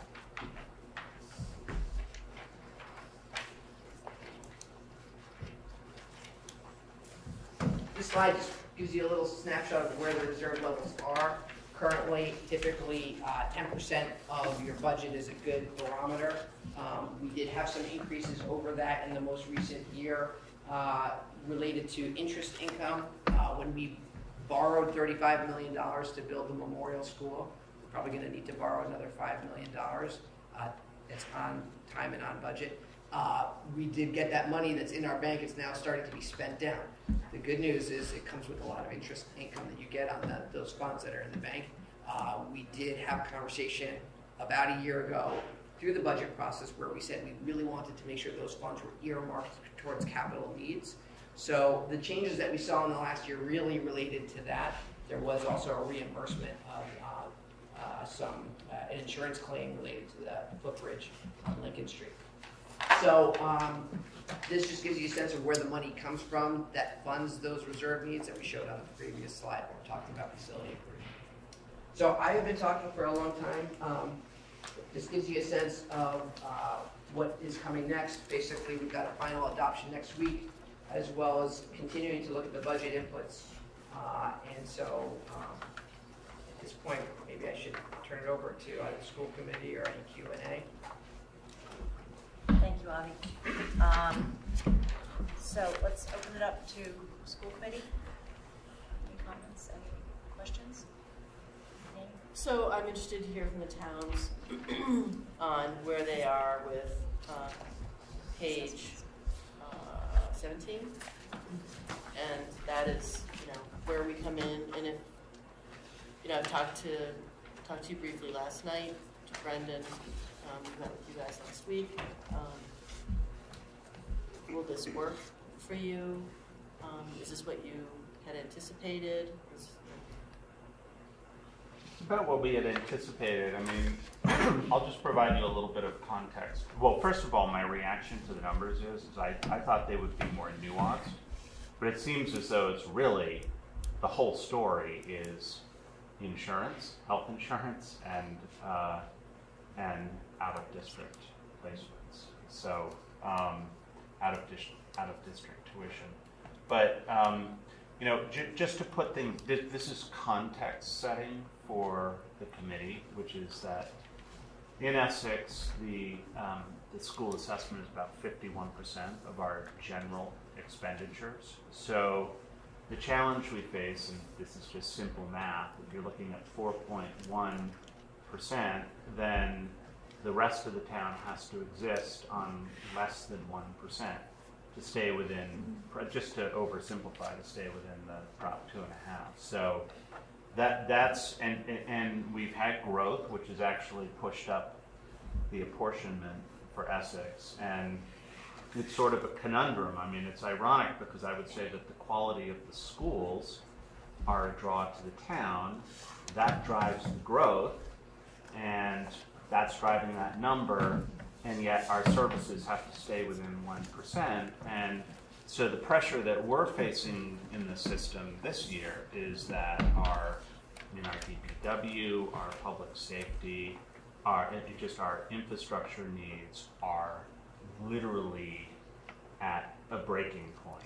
And not to sound overly dramatic, but I mean, so we are, we're dealing with requests for headcount, and they've existed for years, just on basically flat budgets as a way of life to make this all work. So we're definitely feeling pain in the system, and we have to make hard decisions. As you know, we build our budgeting process around this. So I'm not here asking for a specific dollar amount or cut, because I get it. I mean, it's not a comfortable place to be when you're using reserves to, cover your operating costs. But it comes with pain. And I guess some of the questions I have are around, visibility around the out-of-district costs. And I gather the insurance is pretty lumpy year to year, but I'm not sure there's really anything you can do, in terms of the insurance costs or the out-of-district. So I'm not overflowing with ideas here, but I think you've seen the insurance has been pretty stable until we had that huge 28% hit, and now we're bringing it back to, more of a stable level.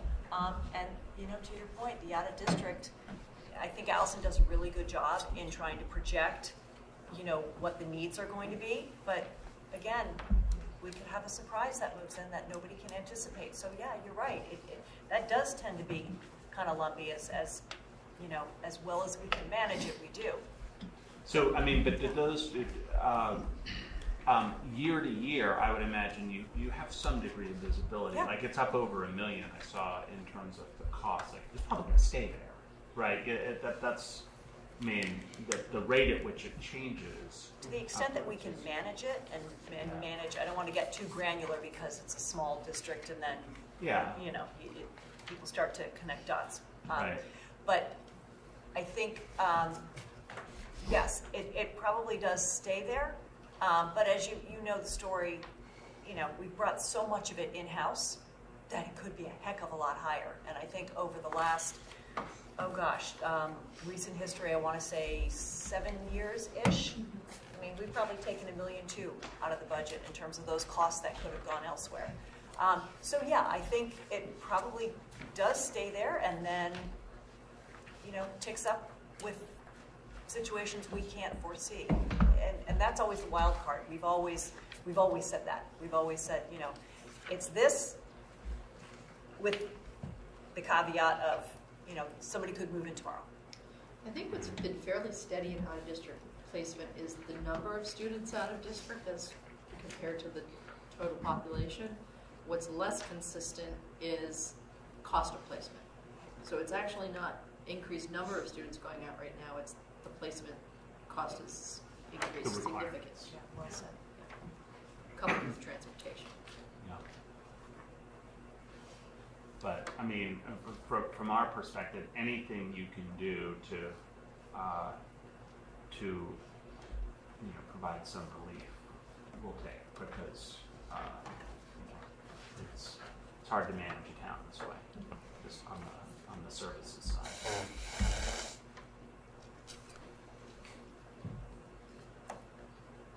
Anyone else have anything they want to bring up? You want to hear from Manchester? I want to see if you guys Okay, had any I was just response. going to hear from both towns. Thank you, Ben. Thank you, Ben. We don't mean to put you guys on the spot. It's all right. That's why we get paid the big dollars here. Me too.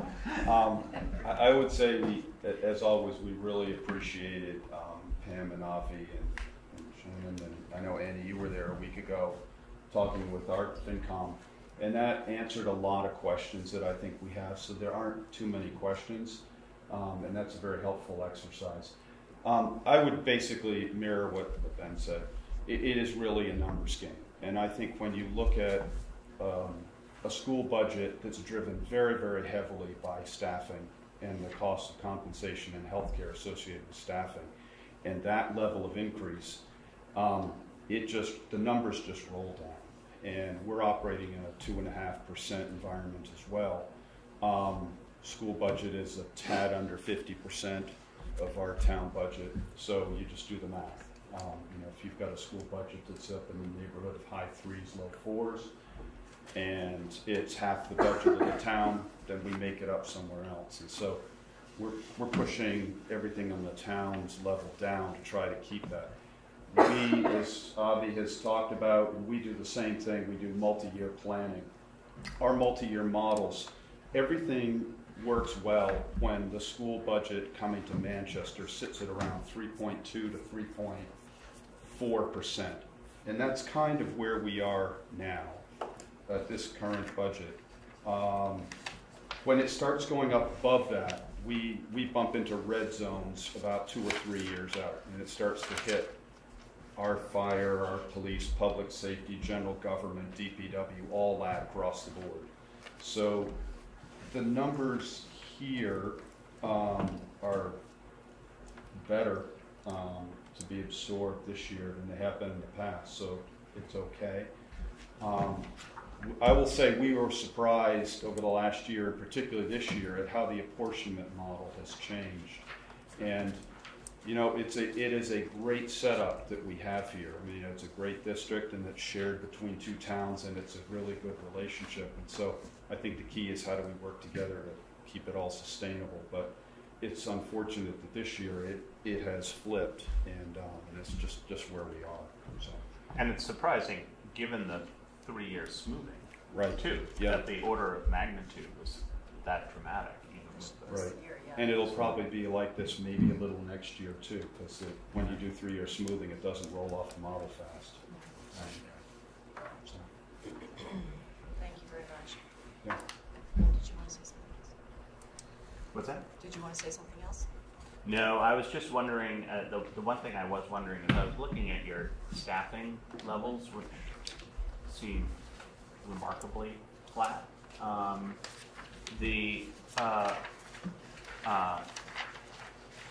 With the investment in instructional technology, I'm wondering if there's any interplay between the ability to leverage technology versus human staffing. And I know, technology can't replace teachers, and that it's a means of instruction. But I'm wondering if that would your staffing growth have been higher without incorporation of technology for efficiencies. I think the incorporation of technology required a whole new level of support to Which requires people. Which requires people. Yeah. We haven't honestly really been able to staff up to the level that we should be.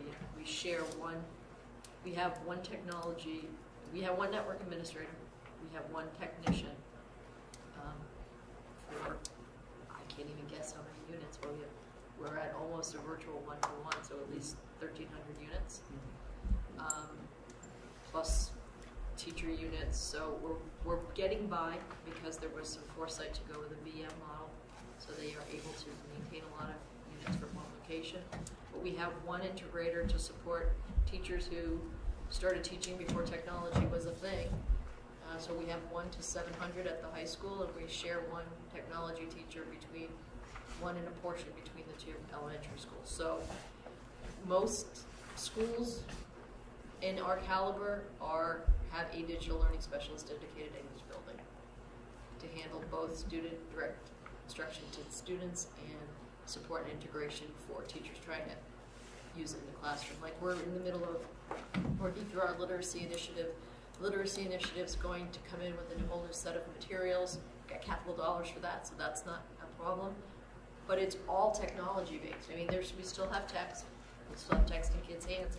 The teacher materials interact with lesson components, spin-offs, homework components. Teachers are going to have to learn a whole new environment in terms of accessing and utilizing their materials. They need support in that. So technology has been a blessing, but it's also been a cost add. Mm-hmm.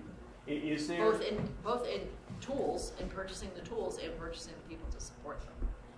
I was wondering if there was a specific investment budgeted in this year, because I saw the 12.5 or 12.3% for that was instructional changing technology. some line items. Yeah, there's if you look at some of the other operating expense, the Department of Ed's done a little bit of a rejigger for us on how they want to account for some things. So we had some money that was in district admin so it expenses. shifted around lines. It has. Okay. There is a continued increase that is a lot less pronounced than that, just related to new devices we've had.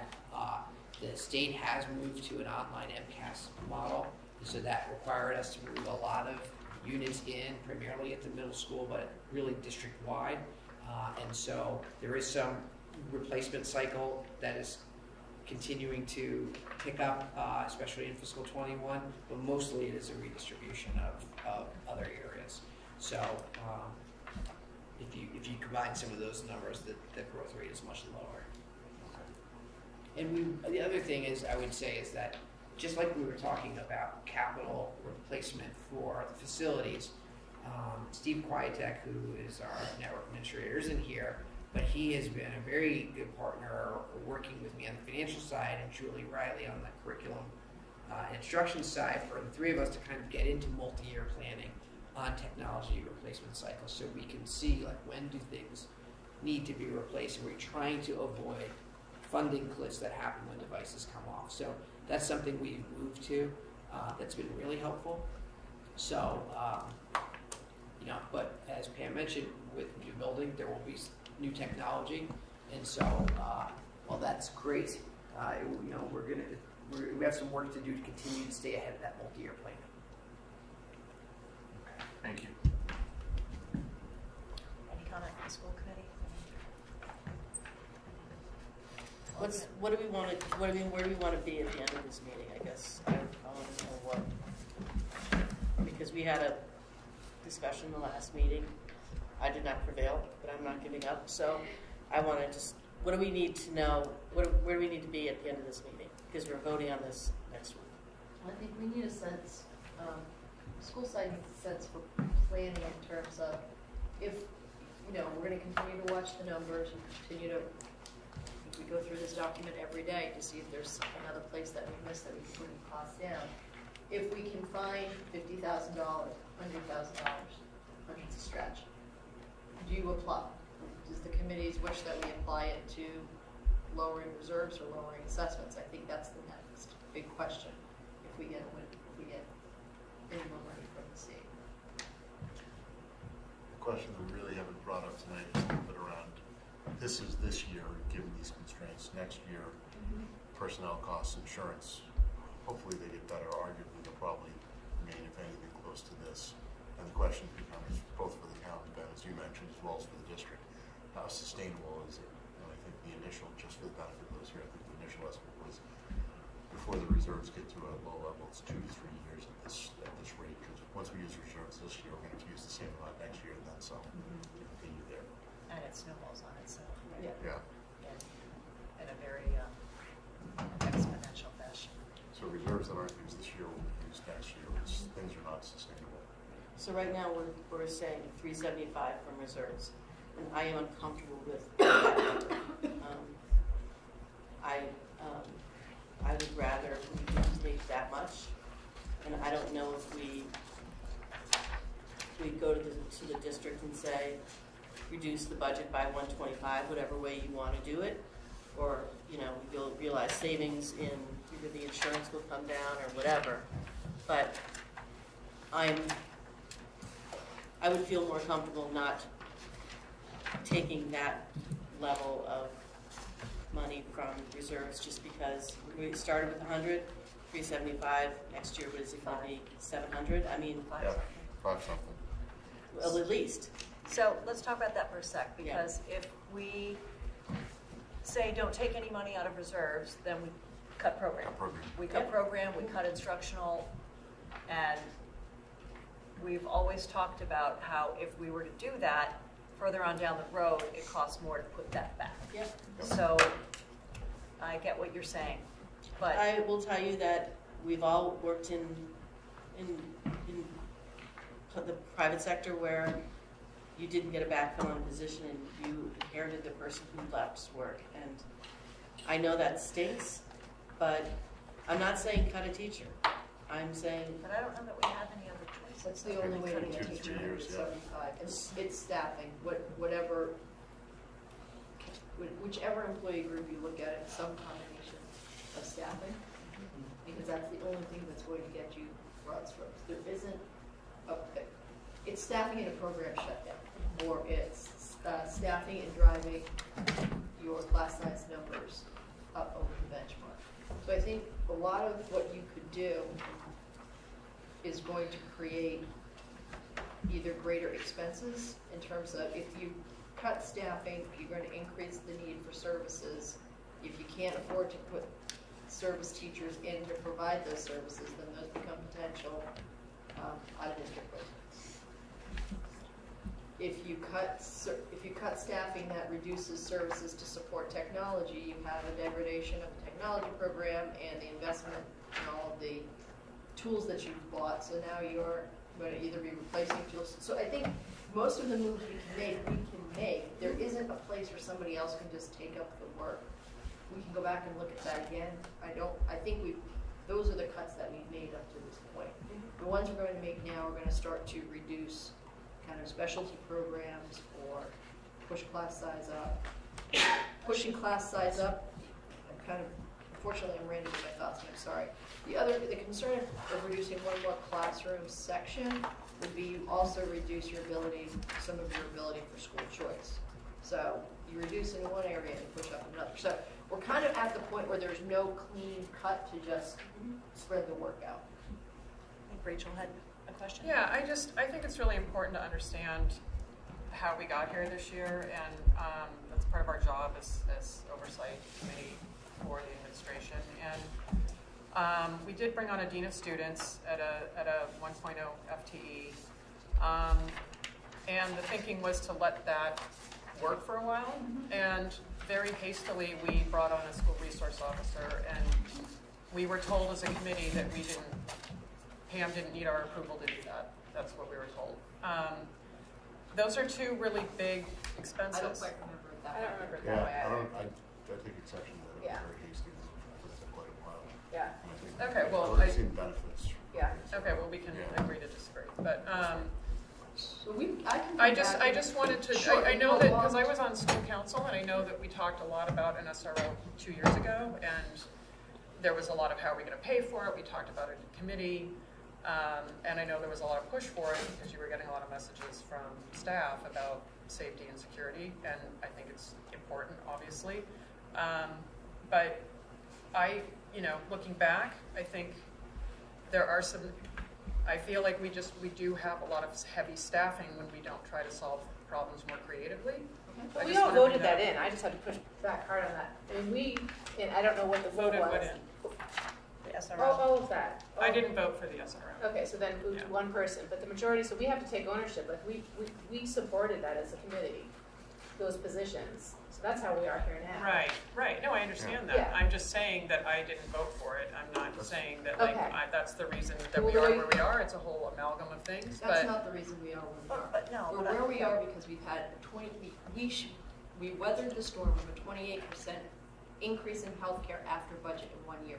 We had to cut out $400,000, if my figures are on, please correct me on that. And then came back with a 16% increase the next year and cut an additional $300 and something thousand, adding up over time to $1.5 million in cuts to staff and program. No, I understand that. That's how we got here. Right. The one piece that we haven't really talked about, and we can do an entire evening on it, is the growth of social, emotional, and mental health needs, which have caused us to increase our staffing and guidance. That's part of the SRO and part of the need for the deans. The work is very different, it's very complicated, and those positions are very necessary, and we went full disclosure on every piece that we've added to this program. In the larger scheme of things, if we start dismantling now, we're going to have other concerns. In the larger scheme of things, the deans and the SRO, I don't feel like that's a huge lift. That wasn't a huge lift. I feel like it's a 20. All right. But in the scheme of having taken out $1.5 million, right? And I feel but now we're talking about cutting program. We're talking about larger. But we knew we were in this budget situation when we approved as a committee. When whoever voted, I think it was the majority of us voted for it. We knew this was coming. The dean of the middle school was paid for by reducing a guidance counselor and shifting some of the responsibilities to that person. So right. I'm just saying in general. I would like. Okay. I'm saying in general. I think there are some very important growth opportunities that we've had over the past years to shift the way we do things, and we did it by reorganizing resources within and not adding new dollars to the budget. I think that's very important for people to understand. The dean and AD configuration at the middle high school was a reinstatement of a reduction we took several years ago when we had a full-time AP and a dean that worked partly, and an AP full-time assistant principal and a dean an AD that worked partly in athletics and partly in PE. And the model we had wasn't working. It was not working. It was not working. Right.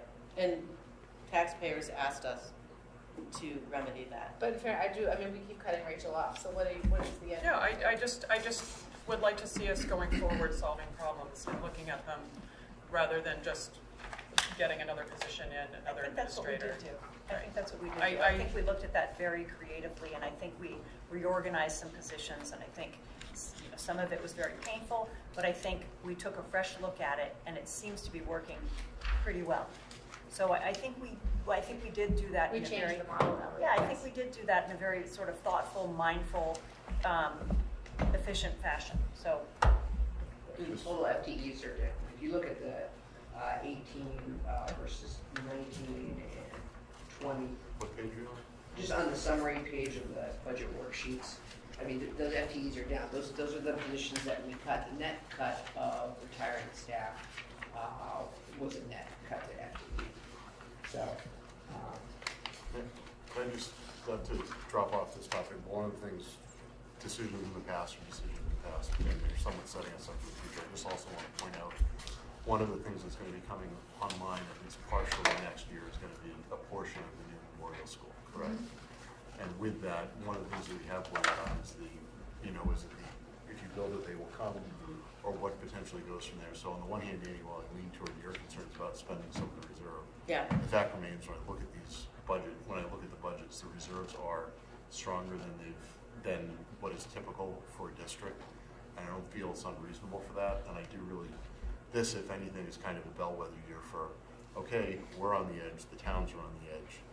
If we go further over the edge, and if there is an increase in enrollment, which this year was down a little bit, going down for continued, then hopefully we stay somewhat the same. But if we start seeing blips up, that combined with this is making me say we're not going to be able to save our way to success a whole lot longer.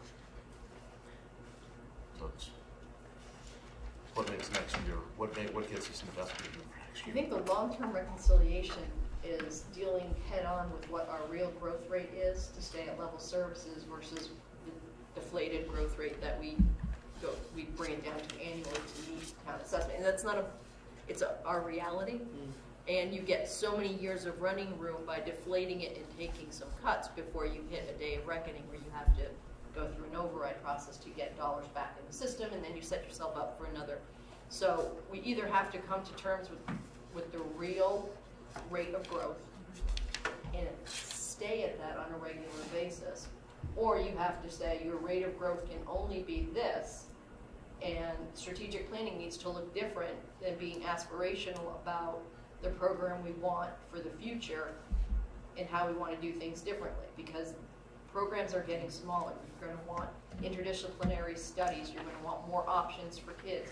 You are going to want to complement their day program with online programs, but there's a cost to the online programs. You are going to need more service staff because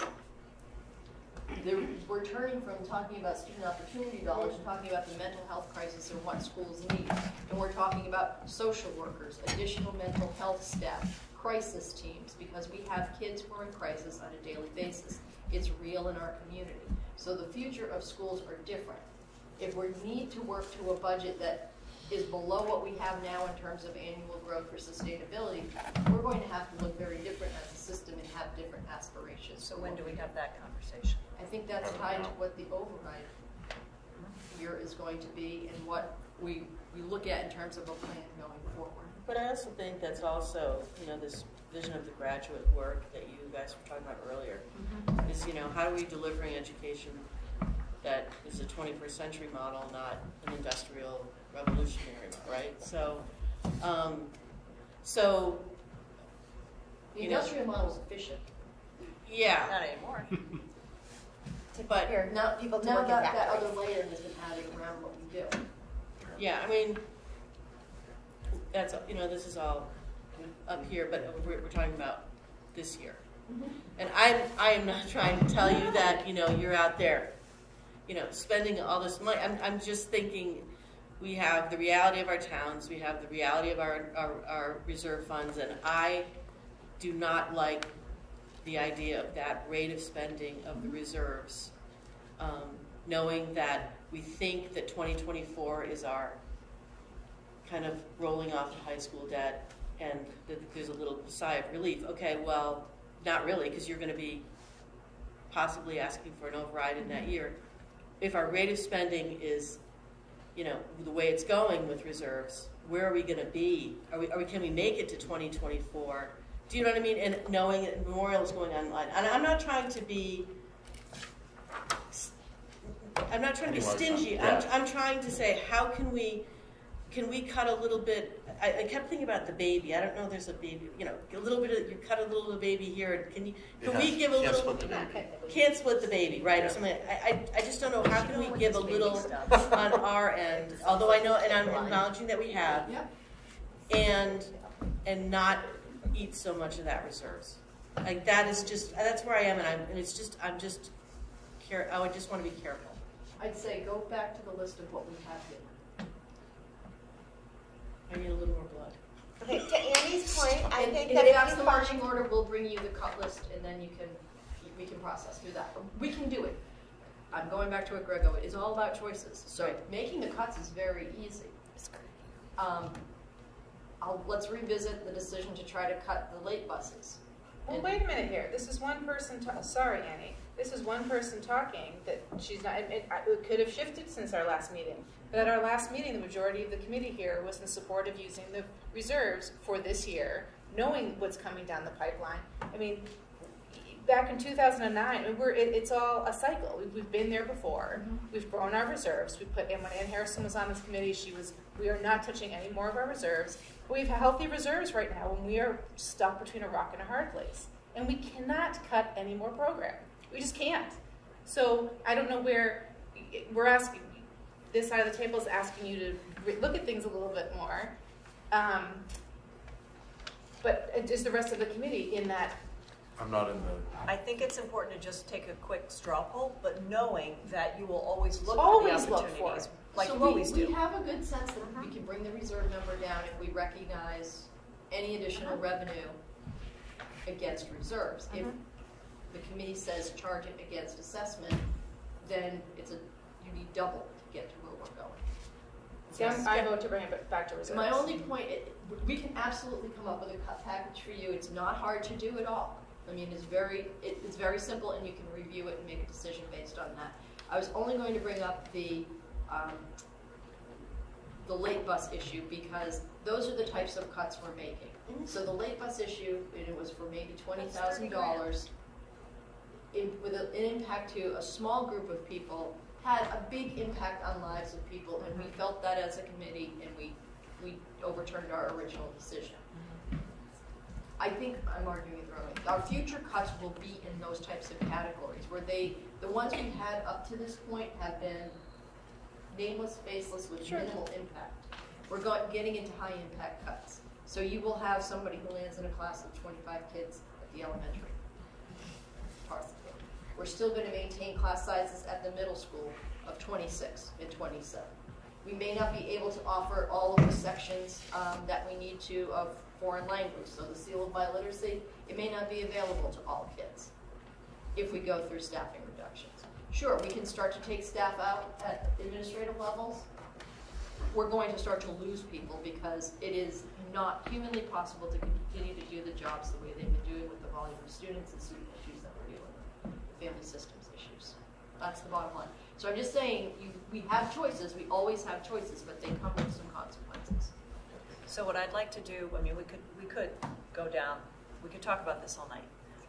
What I'd like to do is just take a quick straw poll and see how everybody feels about reserves versus assessments. Before we do that, though, can I ask you something? Yeah. And that is, does everyone feel that they can confidently say what the capital impact of the capital costs we have on stabilization, and then what this borrowing from over the next 3 or 4 years will do to reserves, so that we're all, I want eyes wide open, that we are knowing what that question is. So what the drains on reserves are going to be.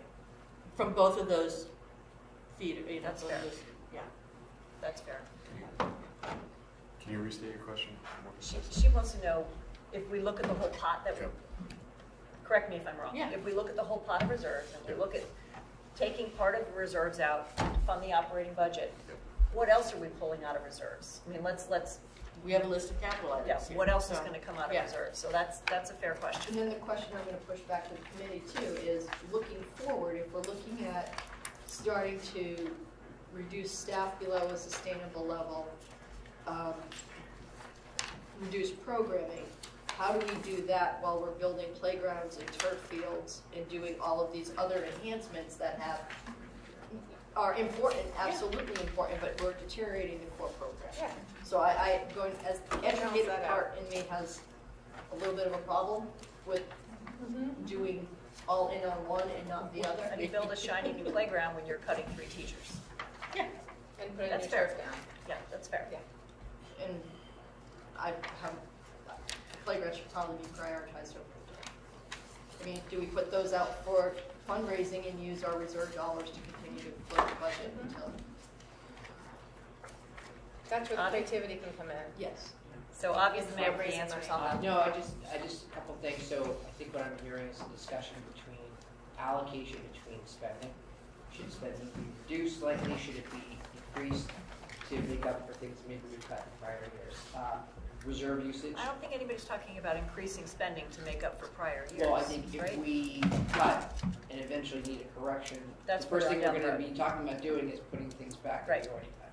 So, so one is spending. The next one is assessments of the towns. We heard about from the towns what the impact of our budget is on them, and the third is the reserves. And those interplays, I think, I agree, would be very helpful to hear the committee's feedback on those. In terms of some of the things that happen after the budget is adopted, you can always decrease the assessments to the towns. Reserves, typically at some point, you need to know, we need to send a budget to the towns at some point. If there is savings or things don't materialize, or we have health insurance changes that happen after town meeting, or we have out of district that doesn't meet the student by student projections that we have, those are ways to not spend reserves that you actually budget. And so what we did see in the years, maybe 6-7 years ago, where reserves were budgeted, we didn't always end up spending all of them, partly because we're trying to not come in with a budget that's going to force us with any problem to go back for a mid-year town meeting vote. So we've avoided ever going over our budget, and so I guess just keep in mind that reserves can be made up for later, whereas I think assessments to the towns are something that we need to finalize before the budget. Once July 1 happens, those things get taxed.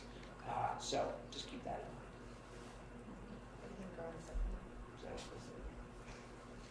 in mind. The only other thing I would say, there were some comments briefly, I know you guys want to get off your vote, and I'll make this very brief, about the level of spending and what is the sustainable spending rate. I think it's important to remember that we are different than the towns. I say this a lot, but it bears repeating. We are a people organization, and so when you look at the rate of increase with no FTE for total personnel, 3.83, it's not very high. I know when you look at the rate of insurance, we have been very competitive over many years. We do a lot of things to negotiate that number down. And as we said, there could be some savings there too. But those two numbers right then and there are going to bring you to a sustainable spending rate over multiple years that is in the high 3 ranges. And if you talk to other districts that are reasonably strong but not extravagant school systems, they're going to tell you that in the high 3% range is what a sustainable spending rate is. So there's really no mystery there. If you are in the business of just doing capital, you can do level spending. And so, for example, primarily with our capital replacement, for example, technology, or what we're talking about with facilities, we're trying to keep those numbers level this year. So if you're in a town government, and I understand certainly that we share the money from the total levy, our non-personnel costs are items we are able to generally level fund. So we're different as a people organization, and that's just the real cost of doing business. And I think we've tried to show that we've been very responsible. So I think it's just important for people to understand that those two numbers really are apples and oranges, the town budget and the school budget. Thank you for pointing that out. Thank you also for pointing out the, I just lost my train of thought. Oh, that high 3% is baked in, and that is pretty much, I was going to ask you where we are versus other districts, and that's pretty much, I mean, you're already baked in at a high 3%. So that is good to know. Ken? I have just one last thing, and I'm going to go back and admit my limited viewpoint of primarily Manchester, also the people that I talk with. And one of the things that's in speaking with residents of the community, which is why we're elected here, generally I've heard from all sectors, there's a mix, but on average what I hear is that whether it's people without kids in schools, people who have children with special needs, people kind of gen ed, honors, people are satisfied and happy and pleased with the level of services that the schools are providing. And I'm not hearing geez, you know what, things are extra tight. I know Essex has a number of extra burdens on it, but the people that I speak with, the residents and citizens, are saying, this is good for us, this is what we need to keep doing. So Annie, I appreciate your fiscal conservatism. No, that's me. And that's how I think of you, among many other ways. But that's, to me, it makes sense that I really don't want to be looking at pulling services back further than where they are now. I don't think that's what I'm hearing people would say. If I were to ask people and say, hey, should we cut back services or cut back spending? You know, or really, I wouldn't hear that. Let's take it down and back away from where it is. Thank you. You're good like that. You're good out. Talk to people. You get out a lot more than I do. So with that said, let's do a quick loop around the table. You want to start over there? Oh, I'll start over here. Yeah. What am I starting with? So I vote to Reserves keep or the reserves where they are. Apportionment. Okay. Yeah. You vote to use reserves. Use reserves. So we're really asking additional funding apply to reserves or apply to. If we get additional revenue. If they find more savings, I say apply reserves. Reduce my reserves. Yes. I have a few things to say in my comment. One, I think we've already cut all of the fat off of the bone, and there's absolutely nothing left to cut in terms of programs or administrators or teachers. I've firsthand seen the value of having the new team of the dean and the SRO in place at the high school. I think it's fabulous. We just had Tricia here talking about the program of studies at the high school. We're doing really good work. We can't afford to make any more cuts. And so kudos to you guys. And then I think, yes, if we do realize any more savings, as much as I respect the dire straits that the towns are in, I think that any savings we save needs to go back into the reserves. I'm worried about the town of Essex. We have a huge emergency building that is being built. I'm worried about our town operating at 1% for everything but school. I'd like to see it go into the apportionment. I'm going to echo what Sarah said. I do appreciate where you guys are, and I do appreciate your help as a partner. But I would like to see any cost savings go back into reserves. So I may have been a little bit off about whether we were going to shift around. I guess I'm with Rachel on this one. If there are cost savings to be had, I would prefer to see it go to the town, especially in the situation that Essex is in, rather than reserves. Because I still feel we have a healthy buffer for next year when we see what really does come to the board of school. Are we seeing trends or are we seeing other spikes? I agree with Ken. I think that any savings should go to the town. Okay. So I think we have 1, 2, 3, 1, 2, 3, 4. Any savings goes to apportionment. I'm coming at it from a different angle. I don't want to take more than $250 from reserves. Okay. And then if there's any more savings, give it to the town. But I do not want borrowing from the reserves to go beyond $250. All right, that's a whole other question. That was why I was wondering. It was like the question as it came up. So, 3, 2, 1. Yeah. How do we feel about that? I mean, that opens up a whole nother. Next week's question. So you want to read Next week's question. Next week's when we question. close out the budget. All right. We'll take another look. I don't think we're going to hear anything from the state or have any better lens on what those numbers look like. We can although I do defend the program that we have, we will continue to look at the programs and see if there's anything we missed, and see if there's anything new and creative we can come up with. We'll have an updated sense of health insurance slightly by 1 month of, you're supposed to get 1 month of data. I think we talked about that number. It's not huge, but it could be some savings that could go into either bucket. I think that's the nearest item that we might know, but even that, we're not going to finalize that number until April.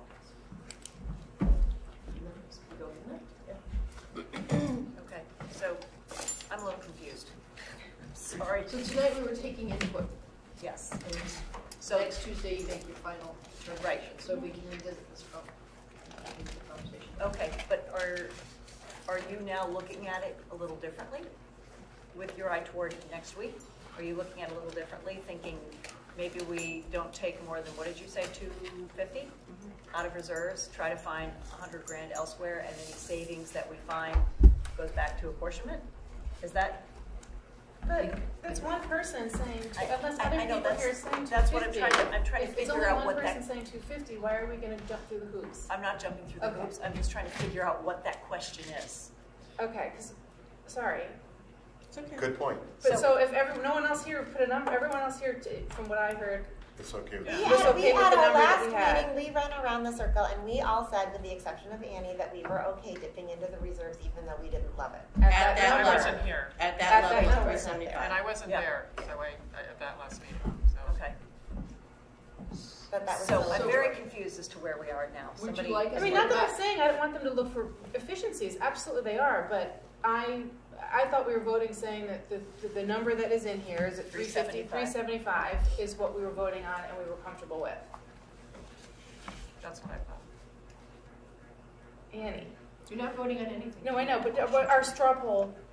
But that straw poll didn't ask the same question. That straw poll didn't ask the level of going into reserves. That straw question asked whether or not any savings would go back to reserves or back to apportionment. I assumed all the rest of us how do you assumed want us that to the achieve 375 savings? Yes, yes. Our method, Right. what we propose is the method going forward for looking for additional revenue, not savings. So we're looking at watching the student opportunity numbers. We have some optimism about those coming in a little bit better, but they're kind of building the plane while they're flying it, so nobody really knows what all the formulas look like, so I can't even model for us. So in addition to savings, do you want us to come back with $100,000 in No. funds? So the majority of us still are comfortable with 375 out of reserves. Yes. So that is correct. Comfortably uncomfortable. Yes. Yes. Okay. And then for additional revenue that comes in, we'll just bring it to your attention and you guys can decide at that time. It sounds like you're pretty Split. similar to whether to put it into lowering reserves in the budget or to lowering the assessments of the town. Yeah. And that one I can go the other way on, but my gut is back to the school, that if the town's really needed, then that's where you go. That's where I would go. My gut Well, is back we're to gonna- reserves because it ultimately all comes back Back to- around to the towns anyway, because it's a really all Well, Same one pot. pot Yeah. at the end of the day. But optically, Yes. All right, so let's leave it here. The majority of us are okay, and that's, caveat of you guys going into reserves to the tune of 375 to balance this budget. And going forward, if there are any savings to be found or any extra revenue opportunities, we will discuss them as they arise and decide how we feel about them and where we want them to go, whether or not they go back to reserves or back to the towns. Is that fair? sounds Yep. good to me. Okay. Ooh, pull that apart. Okay. Move to adjourn. No. Any comments? Do we have any? Jake. So this may not be a comment to influence your budget discussions now, but maybe it's something to go in the 10-year strategic plan. But this is the first time I've appreciated the cost of the mental health aspect of the work. I knew there's been work going on there, but I didn't realize the implications, staffing and programming and all that. So the question that arises for me as I listen to this is, to what extent are we as the school system contributing to that mental health issue? Particularly since we have the program of studies discussion, which primarily focused on AP, of which in many instances AP is, or the pathways to AP are often a contributor to that mental health. And I know I very much appreciate, my son doesn't have homework every night. That's awesome. I'm now looking though at him entering 6th grade pretty soon, and the high schoolers that I interact with saying they have 5-6 hours of homework. To what extent are we contributing to that? And can the longer redesign process, strategic plan process, consider the implications of that, both in terms of students, but also in terms of costs? That is a great question, and I'm glad you asked it. We have taken steps to sort of, in very simple terms, reduce the stress for kids over the past few years.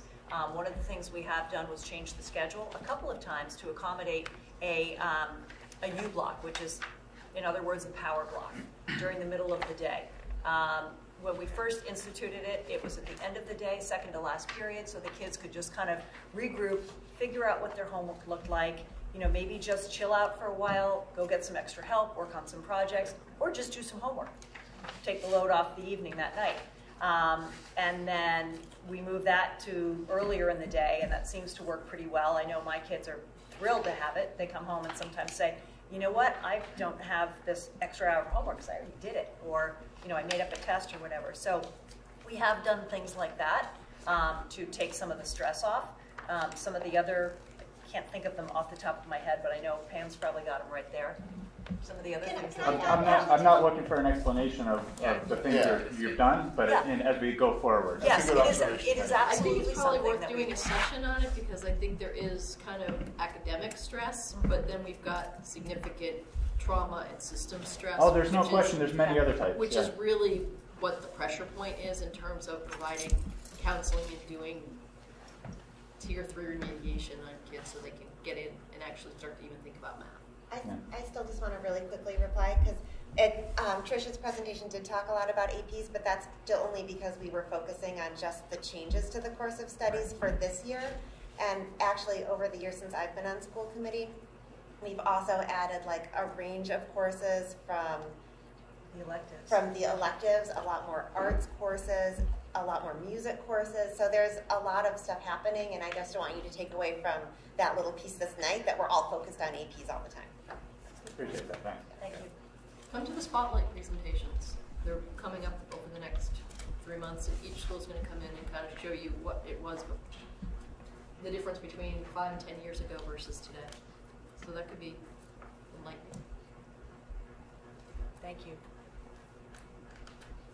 Any other comments? Any other questions? Okay. Before we adjourn, I think we have to take a vote to move out of regular session, or do we have to take Close public hearing. Close public hearing. Thank you. You're okay. Yeah. Is that an all in favor aye or a voice vote? Voice vote. Okay. Yes. Well, yes. That's good. Erdman, yes. Warrant, yes. Yes. Okay. Move that we adjourn. Do I have a motion to adjourn? So moved. Second?